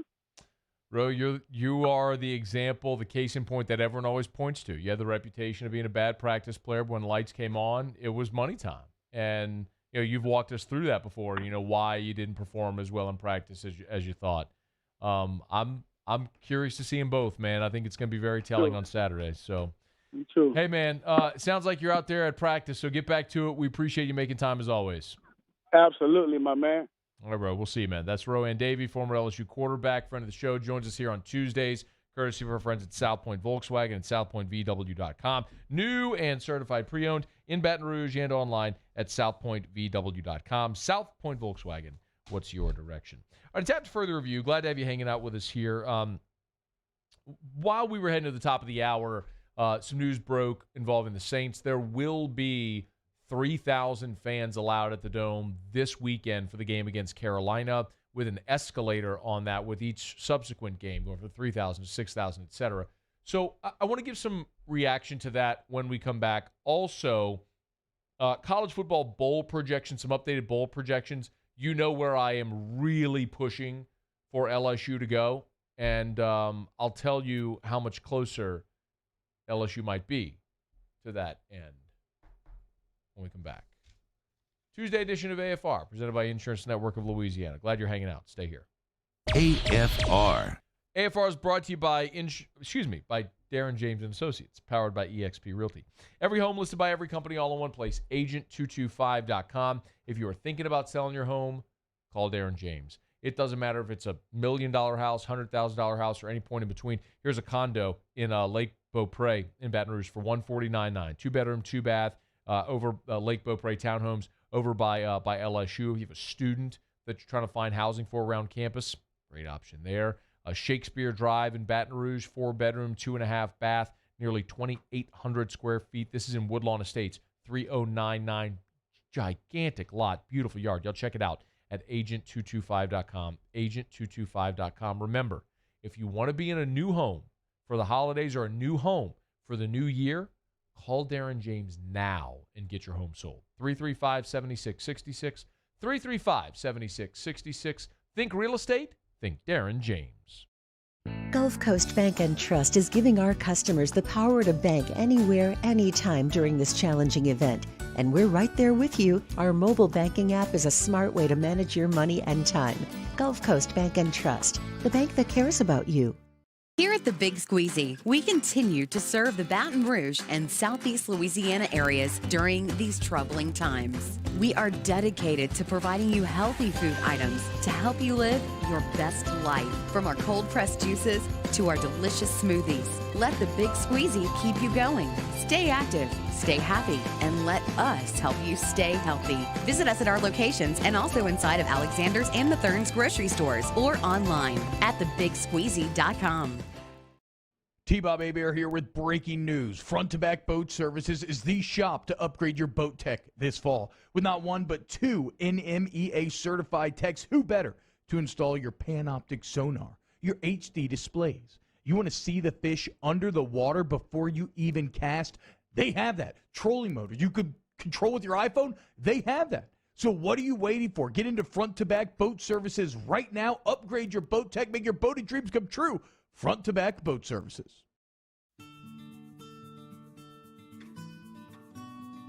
This is a house call. This is a follow-up appointment.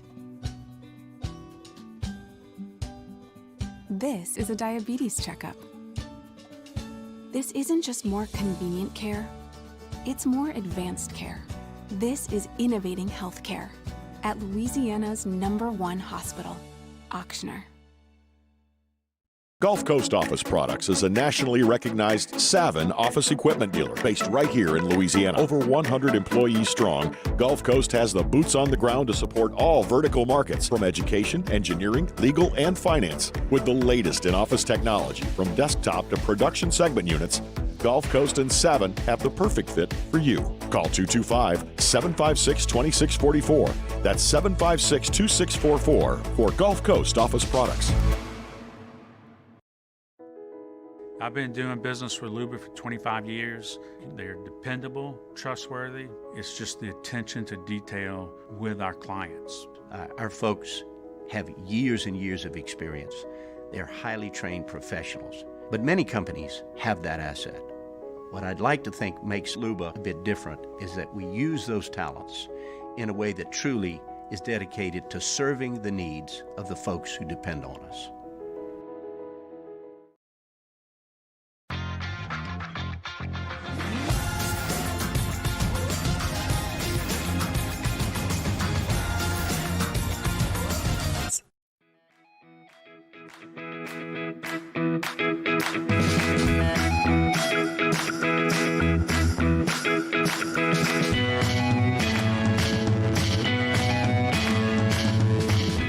After further review with Matt Moscona, presented by Insurance Network of Louisiana. Call for a free quote to see how much you can save. 293-0450. After further review with Matt Moscona, ESPN Baton Rouge, New Orleans, Alexandria.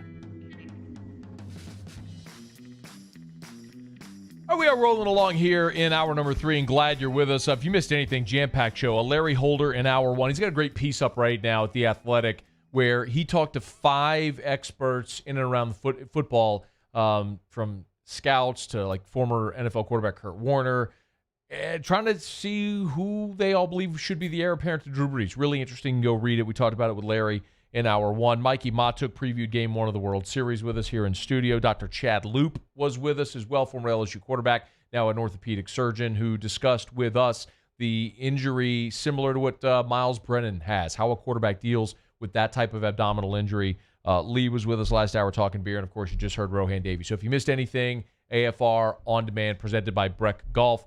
Book your tee time, golf.breck.org, golf.breck.org. So the Saints and the mayor of New Orleans, Mayor Cantrell, have come to some sort of an agreement on fans in the Dome for this Sunday, as a matter of fact. Via statement at the Saints website, the Saints announced that Mayor LaToya Cantrell, in partnership with the Saints, has agreed to a phased and deliberate pilot approach, allowing fans to attend Saints games in the Dome, beginning with this weekend against Carolina. Basically, 3,000 tickets for this weekend against Carolina. They note, barring any change in local health and safety guidelines, 6,000 fans would be allowed for the Niners games, November the 15th, and the Atlanta game, November the 22nd.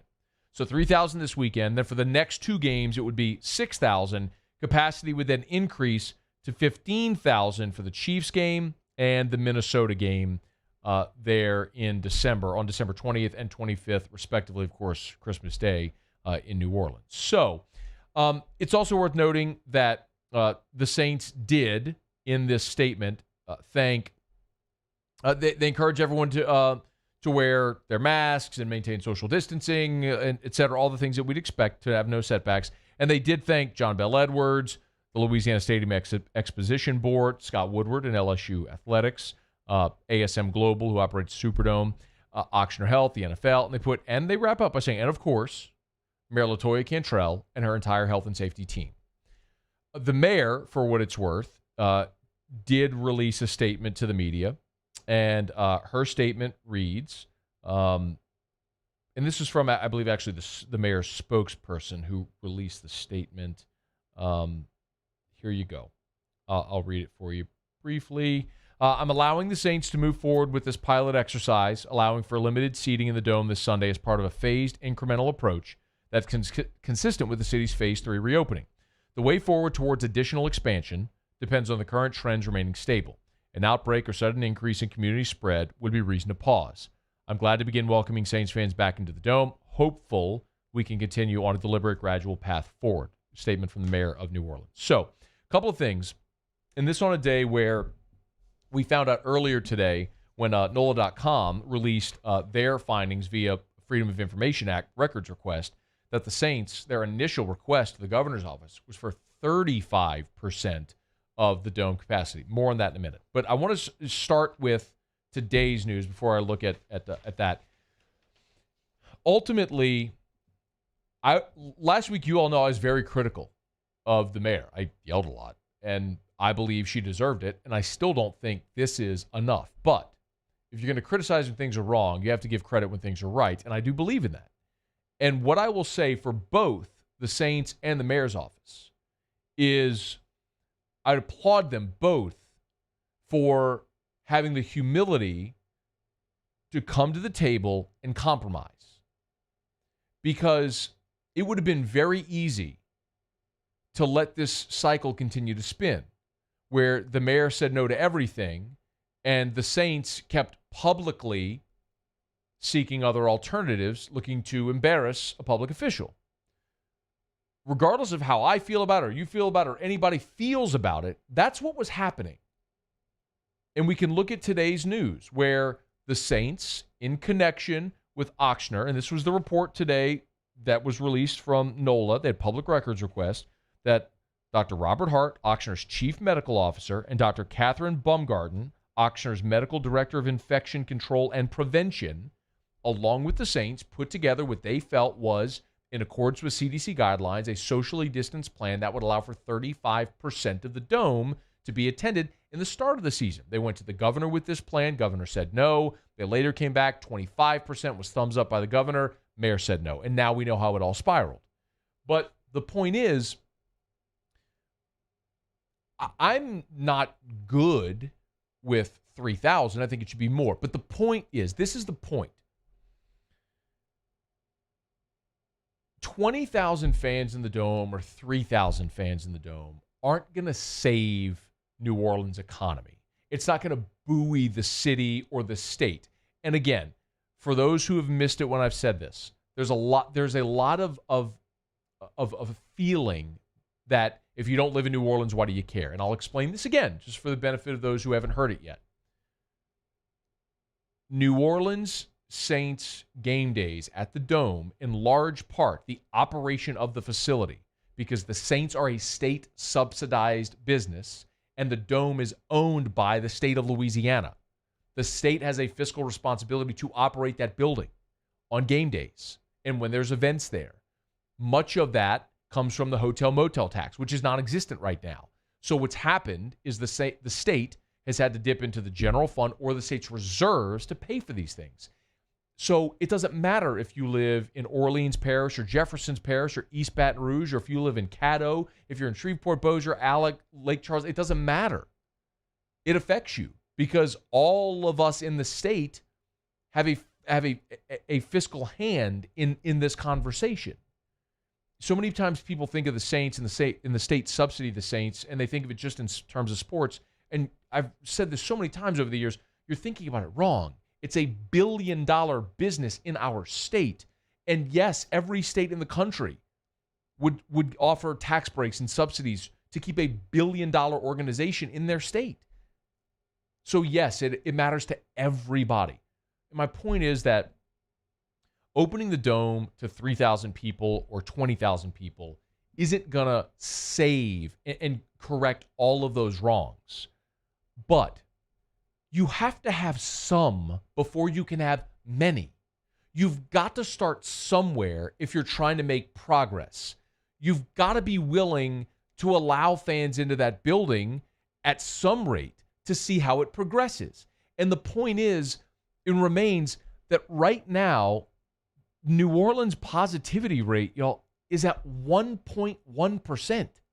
Like, what I shared with you earlier is the head of infectious disease and the chief medical officer at the largest health system in our state walked hand in hand with the Saints in August and said 35% is okay. We've worked out a seating chart where this works in coordination with CDC guidelines.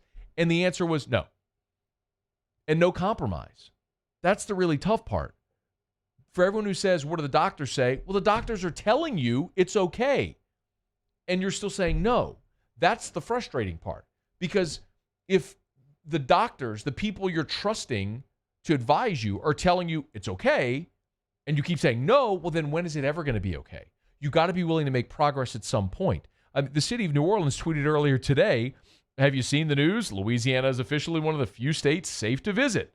And they have pictures of the French Quarter and of Jackson Square and the cathedral. I'm like, on the same day where you're tweeting out that the city's safe to visit and you're encouraging people to visit the state, you're in a culture where you're not even allowing your own residents to partake in what the city has to offer. How can you welcome people in from other places if you're not willing to open up your own city? Do you understand the contradiction? That's the point all along. Before you can have a full Superdome again, you're going to have some people in the Superdome again. And the health people are telling you, the experts are telling you it's okay to do. So you had to be willing to compromise. And at this point, there was no compromise. The mayor was very firm in her stance, and the Saints had taken their fight public. And as we've seen in so many instances, I mean, I can keep referencing. Look at what just happened with the Big Ten in their very public fight with regards to playing football this year. Look at what happened with LSU in Florida back in 2016, how ugly that was with Hurricane Matthew. Whenever you can't compromise, when you have parties that are unwilling to compromise, to negotiate, it forces, in some respect, desperation. It forces other action. I feel like that's what the Saints had to do here. They had to threaten to take their games out of New Orleans and go to Baton Rouge. And LSU had to say, yeah, we'll take you. And that became a very public thing. And I know, no doubt feelings were hurt, etc. But that's the spot the Saints felt like they were in to get progress. And I supported them for doing it because I want progress. And to everybody who's sitting there who said, there will be no fans of the Dome. And there was some guy today, a lot of you forwarded me this column. I think it was at Knoll. I don't know who wrote it, and I don't really even care. But the fact that someone has that platform and says, in order to save Carnival, you got to have no fans in the Dome. That's asinine. It's just nonsensical. You have medical professionals telling you that it's okay to proceed in this respect. And there's not a shred of evidence anywhere that has suggested that having fans in venues, in the NFL or in college, that there has been any residual spike as a result of those instances. People have become married to these ideas, and they've been unwilling to open their mind and consider other opinions or factors. Like when you literally have health officials telling you it's okay to open up, and then you're still saying, no, we're not. Like, when is it ever going to be okay? Like, who are you going to trust? My gut instinct. I mean, there has to be a healthy exchange of ideas, which has been absent. And it's been unhealthy, really. Not just in this situation with the Saints in the city of New Orleans, but in our entire country. People have taken stances, and they've been unwilling to budge, and it's impeded progress. The reason I'll applaud the Saints and the mayor's office today is because both were willing to let their guard down for the sake of progress. 3,000 fans in the Dome isn't what I wanted. I wanted a lot more than that. But I'll take 3,000 with the idea of 6 and then maybe 10 over 0. That's compromise. And I applaud them both for working toward a compromise today. All right, it's after further review. So the Saints will have 3,000 fans in the Dome this weekend against Carolina. That number will build for the remainder of the season. As that continues to progress, we'll keep you posted. All right. Bold projections. I need some bold projection music. I'm going to come up with something for this. Maybe Viva Las Vegas? Vegas, baby, Vegas! Maybe we find an instrumental so YouTube doesn't kick us off for playing Viva Las Vegas. But then again, we play Spoon Man every day, and they haven't kicked us off. So maybe YouTube's just really behind it. Maybe we just don't matter. They just don't care. Play whatever you want. Okay. Bama, Ohio State in the Rose Bowl. It'd be fun. Clemson, Oregon in the Sugar. National championship, they got Clemson and Bama. Shocker. But still, Oregon? Come on. You think a team that's going to play 7 games in the Pac-12 is going to get in this thing? Get out of here. They got Florida in the Peach, Georgia in the Orange Bowl. So 3 SEC teams, 1 in the playoff, 2 extras in the New Year's 6. Now remember, everybody, congratulations, Rutgers, you're bowl eligible. Greg Schiano has Rutgers bowl eligible again. Congratulations to Greg Schiano. He's a miracle worker. Everybody's bowl eligible. No minimum requirements this year. So they got Bama, Florida, Georgia, Auburn, Ole Miss, LSU, A&M, South Carolina, Tennessee, Arkansas, Mississippi State, Kentucky. There are 12 SEC teams in Blizzard USA Today. Sorry, Vandy and Mizzou, you stink. And nobody wants you. Just nobody's interested in you. They got LSU playing Minnesota in the Outback Bowl. Ugh. 10 a.m. on New Year's Day. Ooh. Ooh. Ooh. That is still at 10 a.m. on New Year's Day, isn't it? Did they change that one? Gator Bowl is the one that changed. It moved a couple days. I'm envious of Kentucky. Kentucky against Cal in the Las Vegas Bowl. Vegas, baby, Vegas! I want this so badly. I need you all to listen to me. I need you to go onto Twitter.com. And I need you to go to the @Las Vegas Bowl and beg them to take LSU. Now, this isn't just a Las Vegas Bowl decision. Remember, the SEC makes their bowl appointments, and the bowls kind of have to take. And they may have a say, but they don't get to pick. But they could recommend Vegas. Vegas, baby, Vegas! Allegiant Stadium. Vegas, baby, Vegas! Against a Pac-12 opponent. Vegas, baby, Vegas! Or 10 a.m. New Year's Day against Minnesota. You know what to do. Vegas, baby, Vegas! Otter Locks is next. AFR. If you need dinner plans tonight, Game 1 of the World Series, how about Ichiban? Essen near Perkins Airline Highway in Gonzales. Make tonight an Ichiban night. Amazing either location, and they have all-weather patio dining. We did have a little uptick in the temps, but we're getting down to 67 tonight, so it is going to be a pleasant evening. If you want to go dine out on the patio, either location, Essen near Perkins or Airline Highway in Gonzales. If you're going to the Gonzales location, you go south on Airline from Baton Rouge. You go south on Airline. You pass Highway 44 about a mile on the right. You can't miss it. Gigantic sign out front. Beautiful arched entryway. It is an enormous restaurant. If you want to do hibachi, they have a hibachi table. I can seat up to 30. Now, I don't think they're going to allow 30 in right now because of the governor regulations and all that stuff. But indoor, outdoor, all-weather dining at Ichiban, both locations. Dine in or carry out. It's a great night to make tonight an Ichiban night. This is it, what smart customers wait for all year. The Richards Honda Trade-In, Trade-Up event. Right now, get more money for your trade and a great price on something new. That's a win-win. Only at richardshonda.com. The smart choice.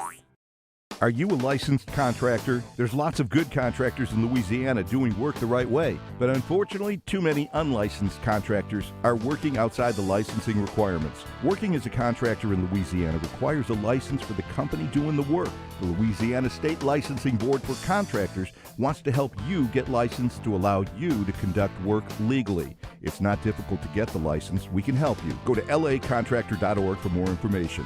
Licensed contractors, it's the law. This was us 20 years ago. Since then, we've grown to over 200 employees. We've helped over 100,000 people purchase, build, renovate, or refinance over $17 billion in loans. We make the mortgage process easy and convenient. Apply online or at one of our local branches. If you're looking to buy, build, renovate, or refinance, go to gmfsmortgage.com to see how we can help change your life today.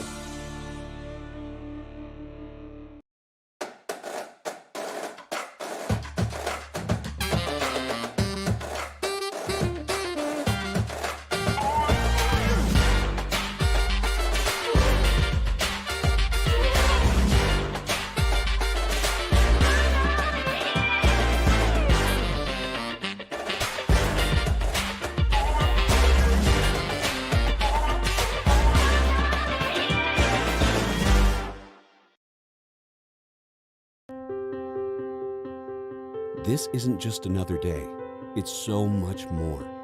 Kelly's life was put on hold when her auctioneer primary care doctor discovered a rare blood disorder. Her doctor connected her to an auctioneer care team of cancer, heart, and kidney specialists.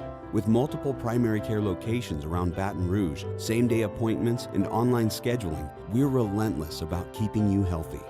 Auctioneer Baton Rouge, innovating healthcare for Kelly. ServiceMaster Elite create clean, disinfected work environments.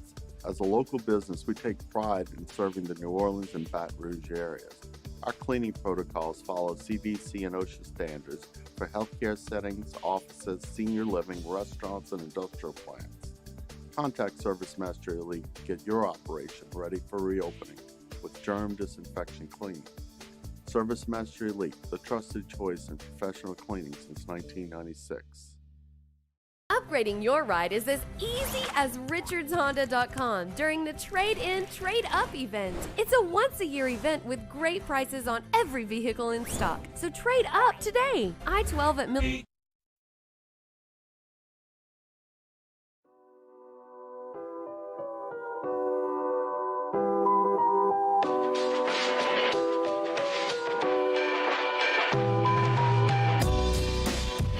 After further review with Matt Moscona, presented by Insurance Network of Louisiana, call for a free quote to see how much you can save. 293-0450. After further review with Matt Moscona, ESPN Baton Rouge, New Orleans, Alexandria. Otter Locks, presented by Hot Rods Creole. The way to Creole. Shop online, hotrodscreole.com. HotRodsCreole.com, HotRodsCreole.com, the new way to Creole. Check out HotRodsCreole.com. If you go to the website, it's not too early to start thinking about Thanksgiving or Christmas, holiday gifts for clients or whatever the case may be. You can go to their shop tab, boxes. They got the starter kit, the Big Daddy box, and the barbecue kit.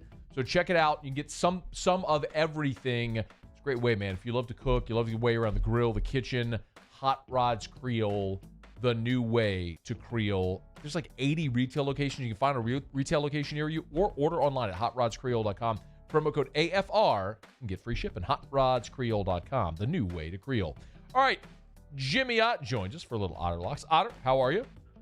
Fine, Matthew. Over here at Mike Anderson's on a Tuesday night. Oh, Mike Anderson's is such a good spot. They have a salad there called I'm almost positive it's the, gosh darn it, the Dalrymple. Anyway, it's like spinach leaves and cranberry and like blue cheese crumble, and then they could put a broiled shrimp on it. Shrimp. Yeah. Oh my God, is it the Dalrymple? Did I get that right?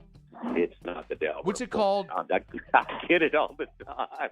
What's it called? It's some salad. I love it. It's so good. Whatever it's called. It's named after a street around LSU. I know it's named after a street around LSU. I got you. Oh, I thought maybe you had a menu and you were looking. Don't worry about it. Okay, what are we betting on tonight? World Series. Who we got tonight? Well, the interesting thing on it, Matt, is that the Burnside spinach salad. Burnside! There you go, I told you it was a street near LSU. I told you.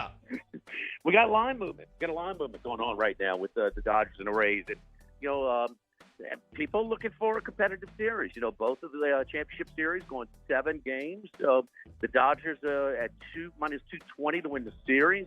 Rays at plus 180. And its line opened up 75, went up to 79. And, man, late action coming in on the Rays. Down to $1.65. So a little bit too high for me to lay. 7.5 is the over-under.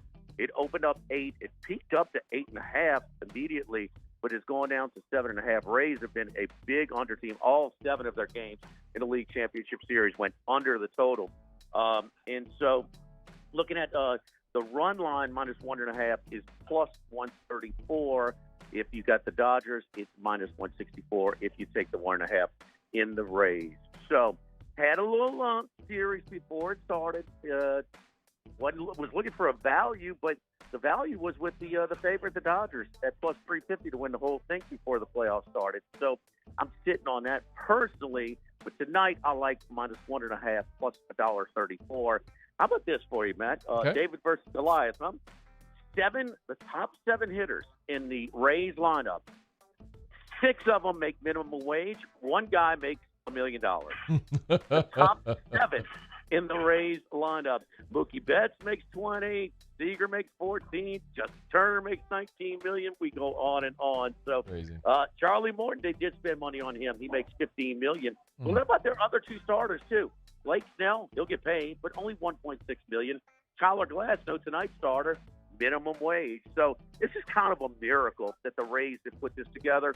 Took advantage of the short season to get the better seed in the playoffs. Not sure or not. I'm just if they would have held on for 162, held off the Yankees, because the Yankees had that big stretch when they were banged up pretty good. But nonetheless, this is a pretty cool story as far as the Rays with their small budget, the Dodgers with their big budget. But the one thing they do have in common, they do have that analytical approach, analytics approach. And look, Dave Roberts for the Dodgers have been criticized for over-managing and not going with some of the feel of the game.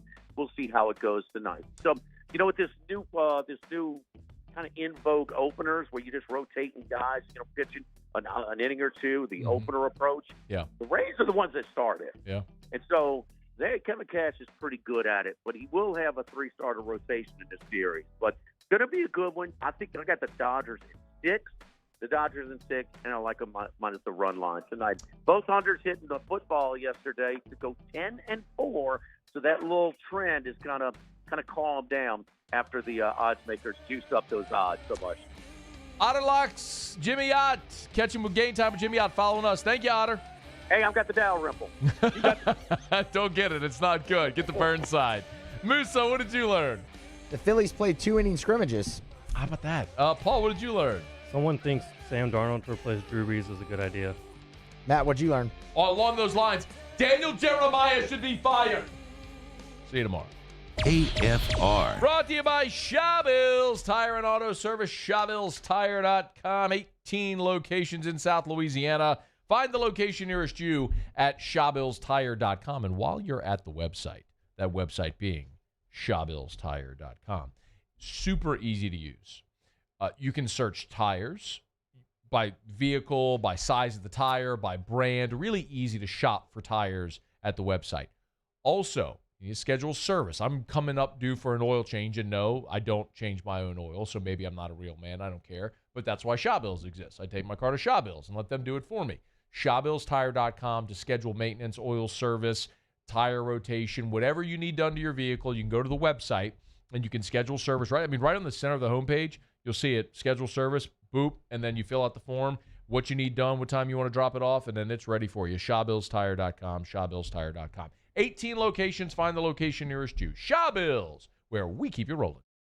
Gulf Coast Bank and Trust is giving our customers the power to bank anywhere, anytime during this challenging event.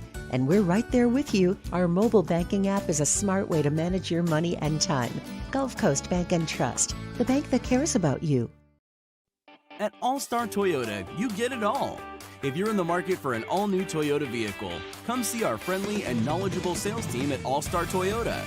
Located in Baton Rouge at the corner of Airline and Goodwood, we've been serving our community since 2005 by offering a large selection of new Toyota cars, trucks, and SUVs. Get behind the wheel of your dream car and take a test drive at All-Star Toyota today. To all of our heroes working on the front lines of this COVID-19 pandemic, your bravery and selflessness represent the very best